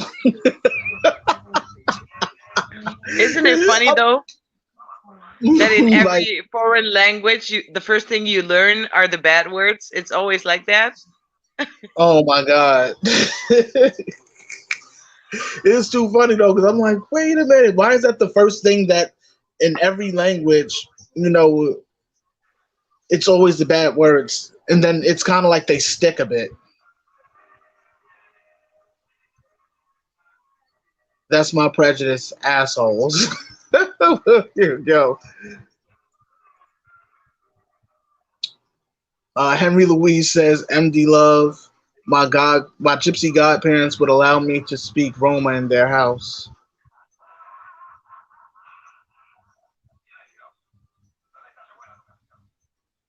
Can I use this platform to let MJ fans know that I'm making a short film called My Michael, and if you guys want to be a part of it, DM me for details. All right, for those of you who are following MD Love or Terry TJ on social media, on Instagram, you guys can contact them because she's working on something called My Michael, and it's pretty much a short documentary, of course, from her with us fans included. So, I mean, Dove Angel and I are a part of it. So if you guys would like to be a part of it, you guys can contact her on social media. And of course, her name is right there, MD Love, MJ Forever. You can find her on Instagram. And you can find Terry TJ as well on Instagram at Terry TJ. They both have the same name. So, yeah, so you can find them there. So definitely, if you guys are interested in being a part of that project, you can message her. So yeah, for sure, do that.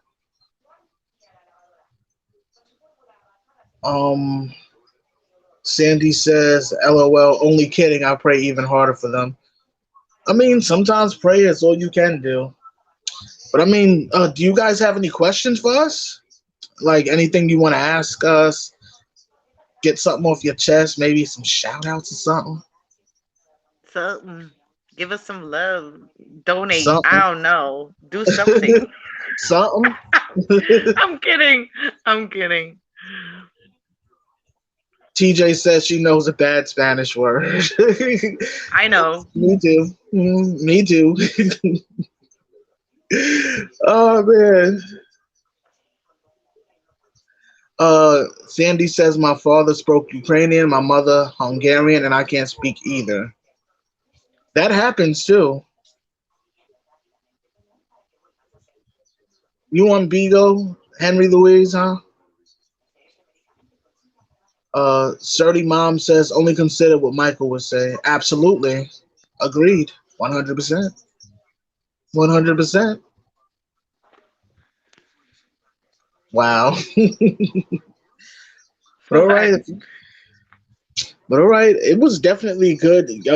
As usual, we get to do this every week. We get to chat with you guys and, let out our frustrations, just a little bit about what's going on in the MJ community, as well as talk about some good and positive things as we do every week, every Saturday and or Sunday, as we've stated before, because, things come up during the weekend, which is the best time for us to do this. And it's definitely good to always be here every week with you guys. Wait, what does that say? See, it appears tiny until I put it on the screen. Sturdy Mom says Michael is a subject that should spoken with education. He worked so hard for his historic 1 billion sold.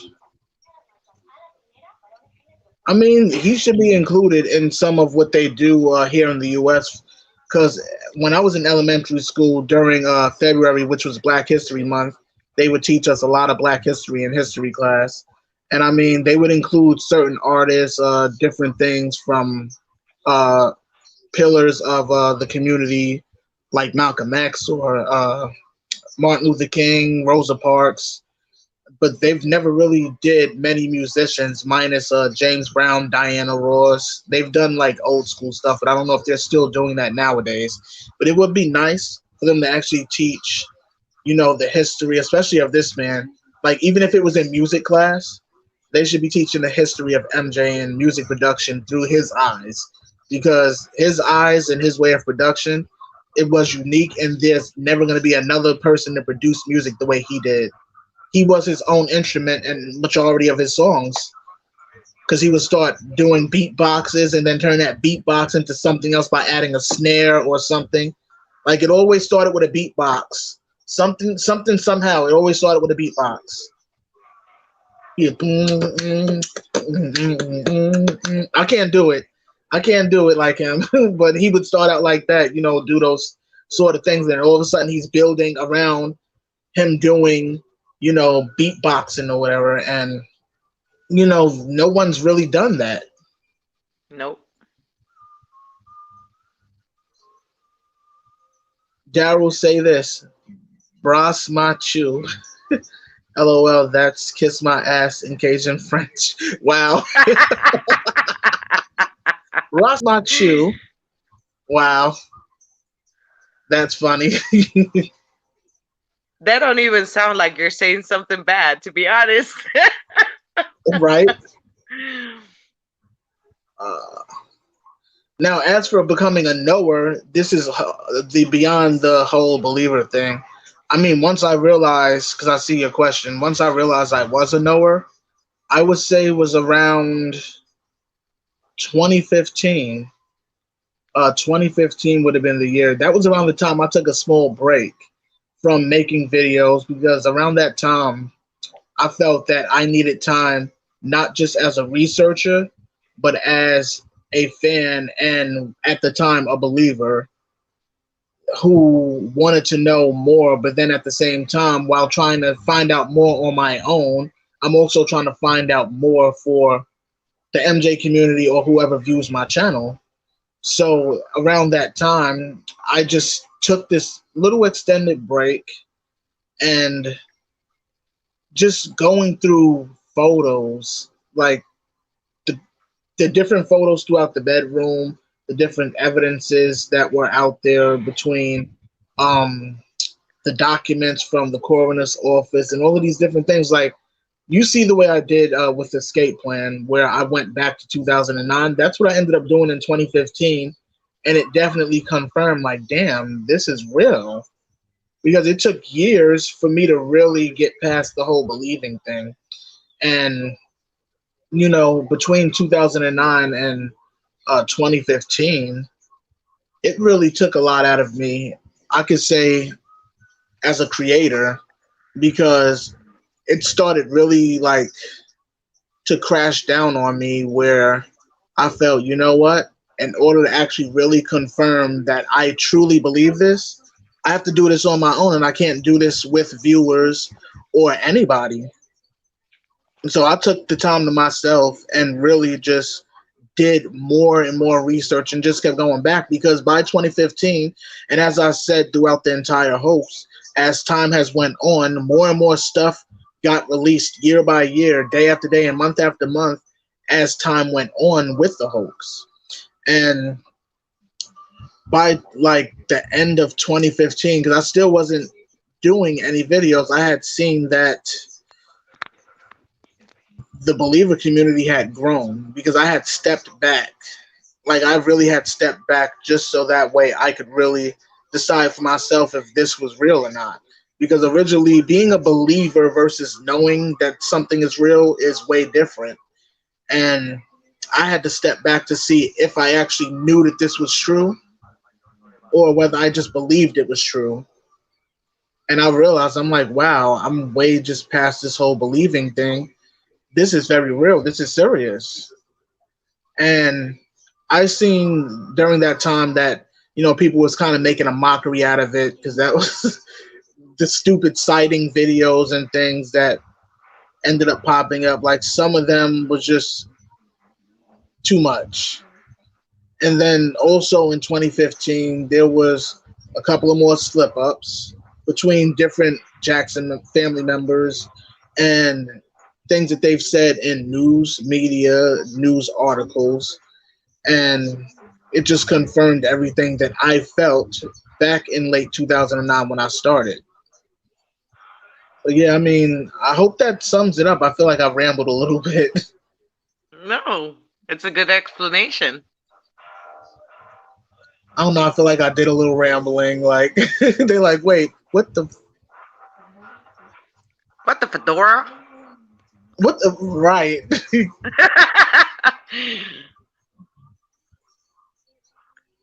That Hey, was a Kristen, Louisiana how are you Creole. doing? Okay, okay.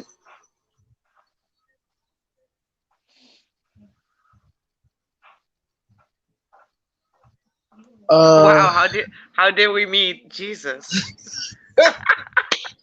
You want the long story or the short story?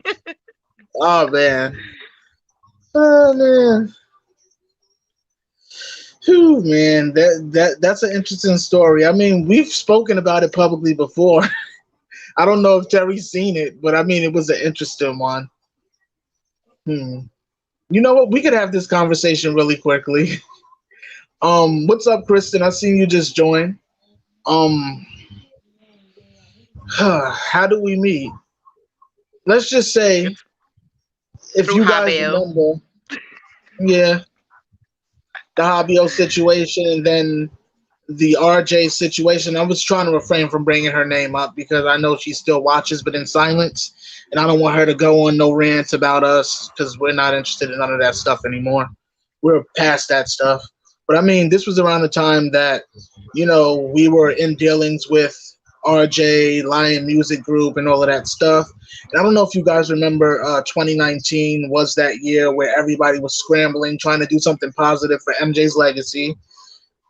Because that was the year that Leaving Neverland came out. It came out January 2019.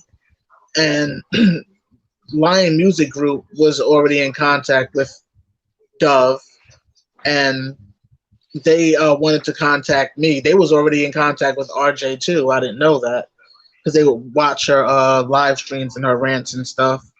And they wanted to contact me regarding being on their song and promoting a song. If you guys remember Hymns to Frida, the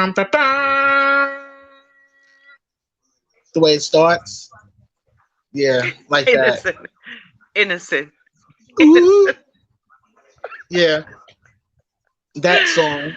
It was up on my Ah, channel, but just know that it got flagged, so it's no longer available. Even though my vocals is on there and that's my production, so I will be putting it back up eventually.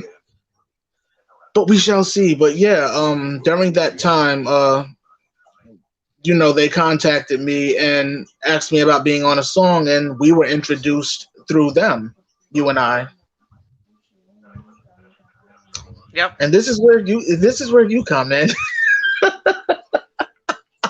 Why do you do this to me? I'm gonna be like MJ. Why do you do this to me?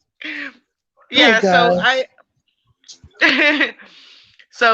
yeah, the people from Lion Music Group, which was not even a music group, they were not a recording studio, they were none of the above. That was all just a bunch of lies to get us to do whatever they needed us to do. And since I speak both, Dutch and English, she was like, "Oh, we need to talk to this guy in New York, and we feel like you could address him for us and just tell him that you're our personal assistant to make it sound like professional." And started, they wanted to start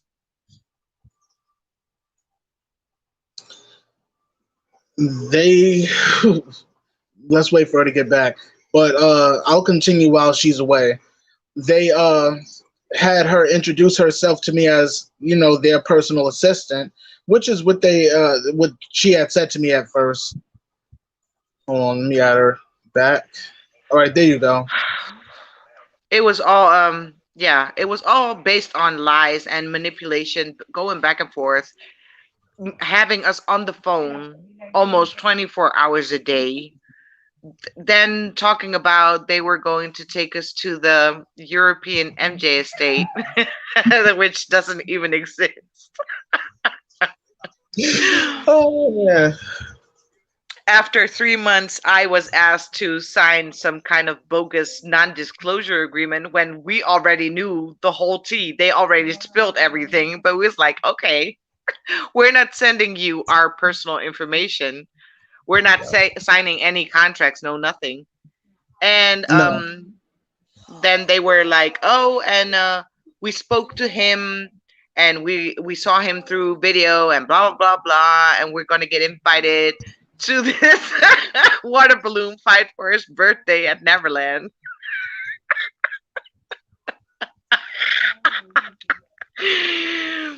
And of course, everything went sideways.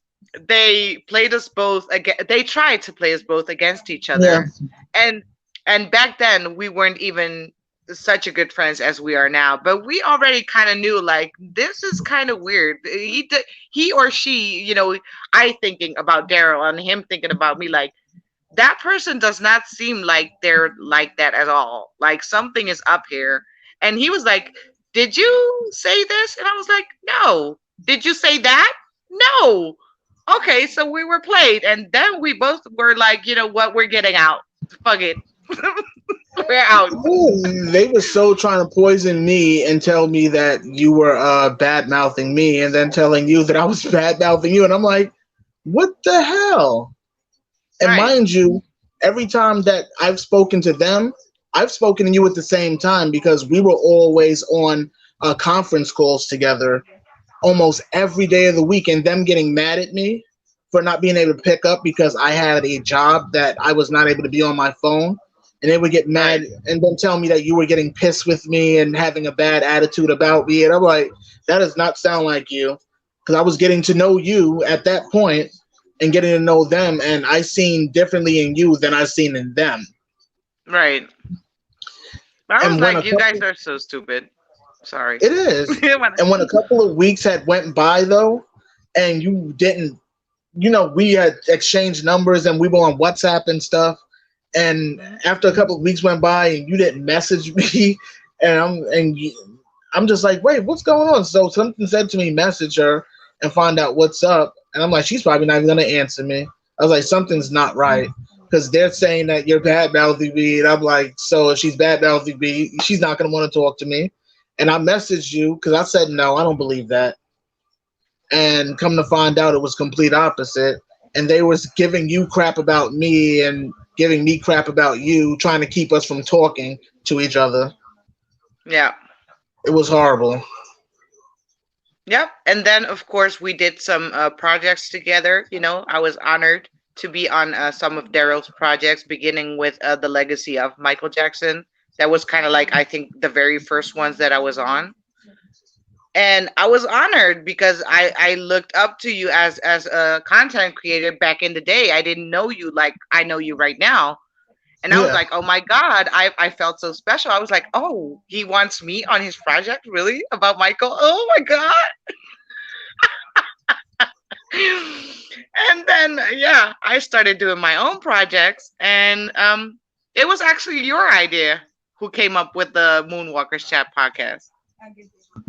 Yeah, because we kept doing live streams, and when I would go live by myself, everyone would start asking, "Oh, where's Dove Angel? Where's Dove Angel? Where's Dove Angel?"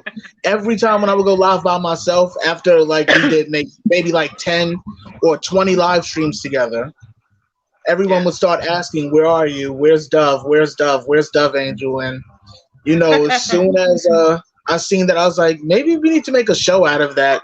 And we was just talking about it one day, and it just happened.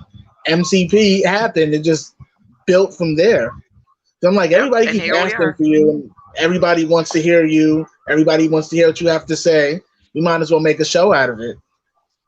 I thought you were exaggerating. I was like, how do people even care about me? I'm just, little old me. Nobody knew me. They didn't know who Dove Angel was. I wasn't doing anything. But, I was like, oh, he's just being nice to me because we were friends.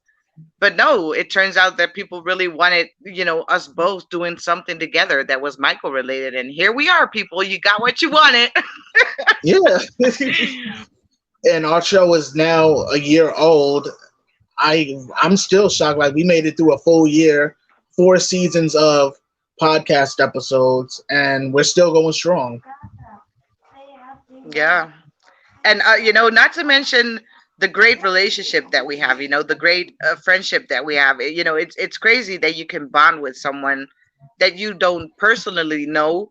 You're not physically close to that person, but we can share so much with each other, and we're like so on the same level, on the same page of many things. We can almost finish each other's sentences. I mean, we're on that level right now. Like a married Seriously. couple, when you're about to say something, I'm gonna be like, I got you on that. For real. But yeah, Yes, the that blood was on the how blouse, it lady. went. Oh God. The blood on the blouse. That's them, and RJ is who Jasusi asked. Yeah, because I don't want to say that person's name, but yep, that's them. Yes. Yeah. Mm-hmm. And the lyrics, the blood on the blouse, and the Yeah. lyrics. So yep, we were brought together by the guys of a song that came out that we were supposed to sign what was it, a non-disclosure agreement, and then they wanted me to sign an agreement as an artist because they were telling me that they wanted me to become a singer on their label and have that person who made that song produce songs for me. And I'm like, I'm not a singer. Oh no, but you sound so good, Daryl. And I'm like, I don't Yeah. sing, so I don't know what you're talking about. And just Yeah, and they were filling me up with shit. ranting to me about it, oh, and we hired the studio and we took time out and we're spending money and we contracted some background singers and the girls are here waiting for him and blah blah blah. That was just a bunch of BS. When I asked to Because see it, they didn't even produce it. They couldn't even show me. no, because they didn't have a studio. They were working behind a curtain. In the living room. Yes. Nothing wrong with that, though. Behind No, but don't claim that you're this big, big business when you're not. And she forgot, like, oh, and I told her that well, I lived in Holland before. She totally forgot Right. that I have people who live there. And I was asking around, did you ever hear about these people? Do you know where they are? Of course, Fa. She did this for a living. So she pulled up the documents. She was like, these people are just a bunch of fakes. And we were so glad that we didn't eventually, ever go to Holland to meet up with these people because, like we said on many episodes, probably we wouldn't even be here. No, because they were trying to lead us to places that didn't even exist. That's crazy. Master But P, exactly. Yeah, just uh, Master P. I I still got your phone number, just Master P. that's exactly it. Yup. And I'm like, I'm not Master P. Master P is a rapper. I'm not a rapper. I'm not a musician or anything like that. That's the other guy. I'm Mister. It's different, but I'm like, whatever. And we're blessed to even be here and have you guys here with us. Like, we appreciate you guys being here with us. So Yeah, definitely, the Master P. Everybody remembers Master P. That's that's it. so Yep. funny. Yep. That was it. That was me. That's too funny though. But it's definitely a blessing to do this every week for you guys. I mean, it's nothing like being able to come here and get to chat with you guys and us get to laugh at moments like this because in the long run, I agree, TJ. I was just about to say that I don't do drama, and that's exactly what that ended up being was a whole bunch of drama. And neither does she. She doesn't do drama either. Like we're not interested in none of these side antics that come with being in the MJ community or anything. And we just had this conversation yesterday. I said, I'm glad that that situation happened because it actually made me a lot wiser to never ever Yep. let it happen again and let my guard No. down the way I did with those people. No. I'm not gonna admit it. I almost let them manipulate me. Yep. Yeah. So yeah, that's that one. But so you guys were meant to become partners. That was the whole purpose for you two meeting. Yup. I agree with you. Penny says that's cool. You both are cool, and I thank you both for sharing with us. Love you. Love you guys as Love you well. too. Yeah, yeah. Yeah, so we do have before we go, we do have a special guest coming to the show very, very, very soon. And I mean, Dove, would you like to discuss it? You mean for next week or the very Oh, very special guest? well, we can tell them about next week's guest, and we can also share about our special, special, special guest coming up at the end of the season, at the end of this month. Right. Well, for next week we possibly will have Gloria, aka King of Pop Radio, again Yes, to come back to grace our show. And there's another MJ fan new to the community. He's a great dancer. He's very talented. He's an actor, and he goes by the name of MJ Dimitri. He's on YouTube. He's on Instagram. Go check him out. Check King of Pop out. She does great, freestyles. She does fan fiction. So for the freaky ones like myself, join her fan fictions. But yeah, they will probably join us next week if they are both available on Sunday. But it's pretty much a yes for both of them. So I'm pretty excited about it because that's gonna be a cool episode. same here. You three are all from New York, which is cool. I know, So right? that's amazing.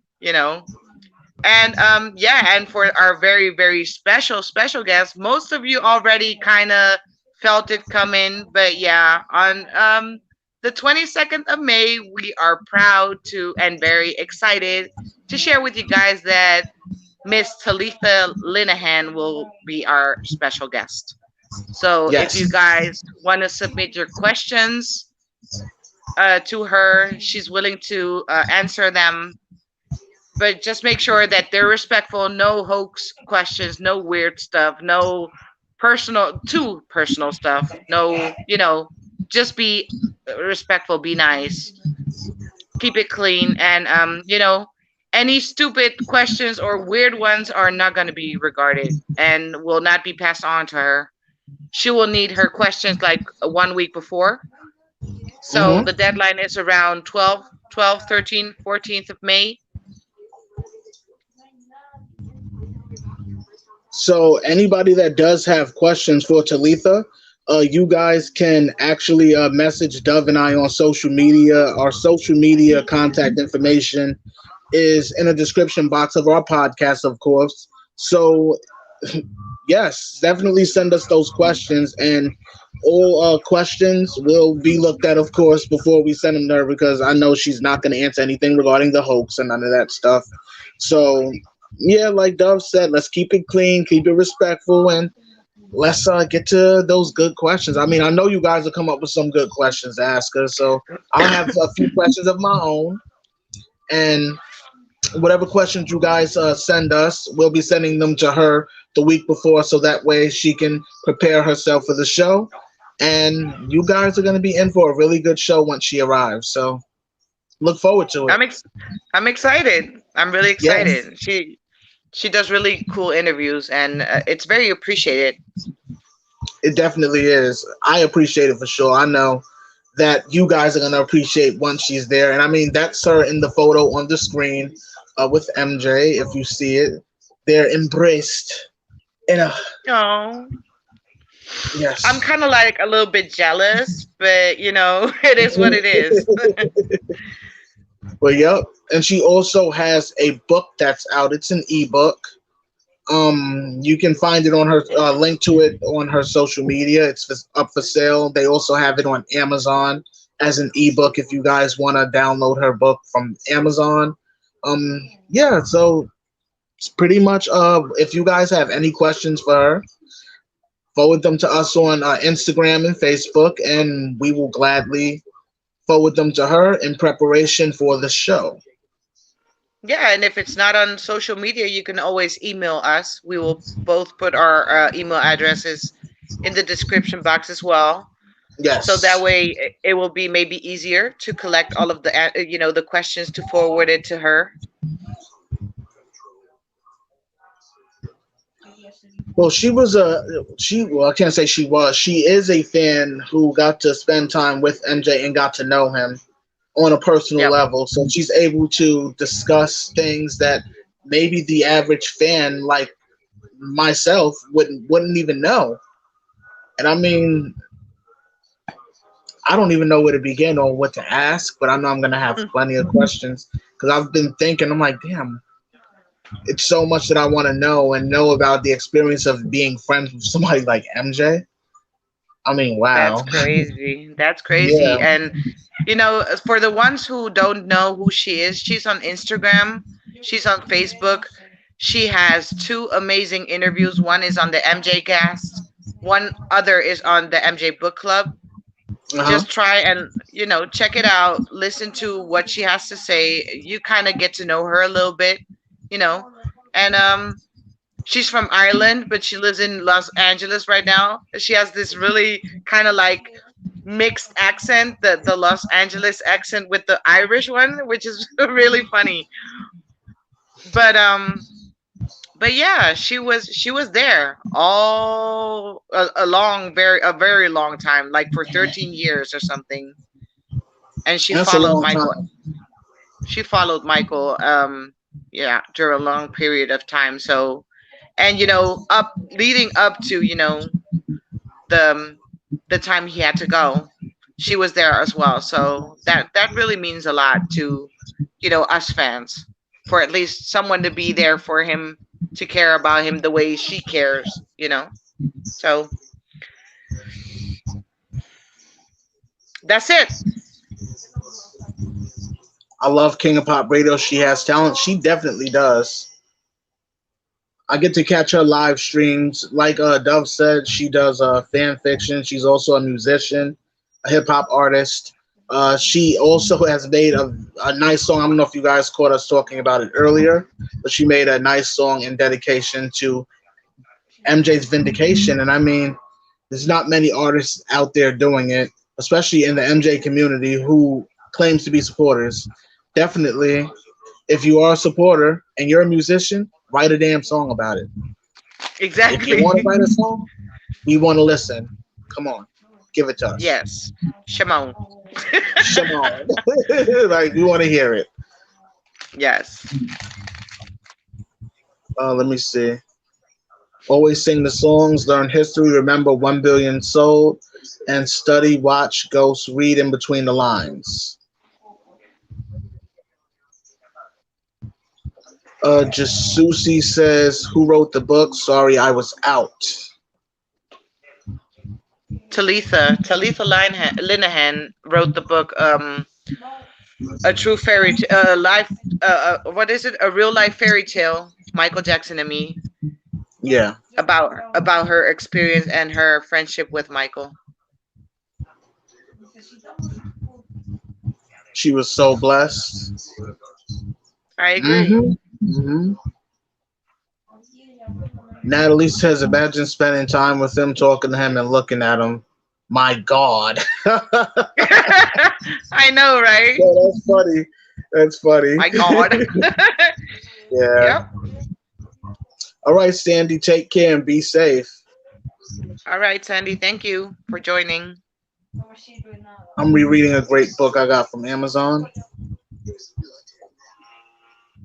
All right, well, yeah, so definitely, guys, if you have questions for her, we'll be interviewing her later this month. So definitely send us those questions on social media. And we definitely look forward to seeing your questions and forwarding them to her in preparation for this interview. And we love you guys for joining us every week. You guys are amazing. And we thank you for it. And Yes. keep being the amazing people that you are. We love and we will continue to love your support. So thank you for supporting our show. It's definitely been an amazing year. And it's getting better as time goes on. So yeah, we're here for it. Oh, by the way, one more thing before we go. The new minisode will be uploaded really soon. I finished it, by the way, so it will be uploaded very soon. Keep an eye out for it. And that's one of the reasons why I made our text on the screen purple. Wink, wink.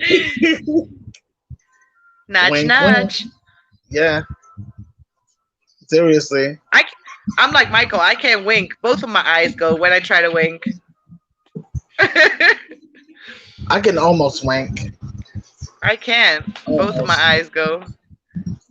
It's like you blink when you wink. Oh, man. Right. But, of course, as always, we thank you guys for tuning in on our show every week. We love you guys, and we will definitely see you next week. Is there anything you want to say to them before we wrap up, Dove? No, that was it. I hope you guys enjoyed the information. Keep moonwalking, keep fedoring, keep loafering. I don't care what you do, but keep it going. And yeah, let's celebrate. We're still celebrating Michael's vindication, so let's continue. And we'll see you guys next week. Much love to all of you. Mwah. Yes. Much love, everybody. It's the MCP, and we are out of here. Peace. Victory Day.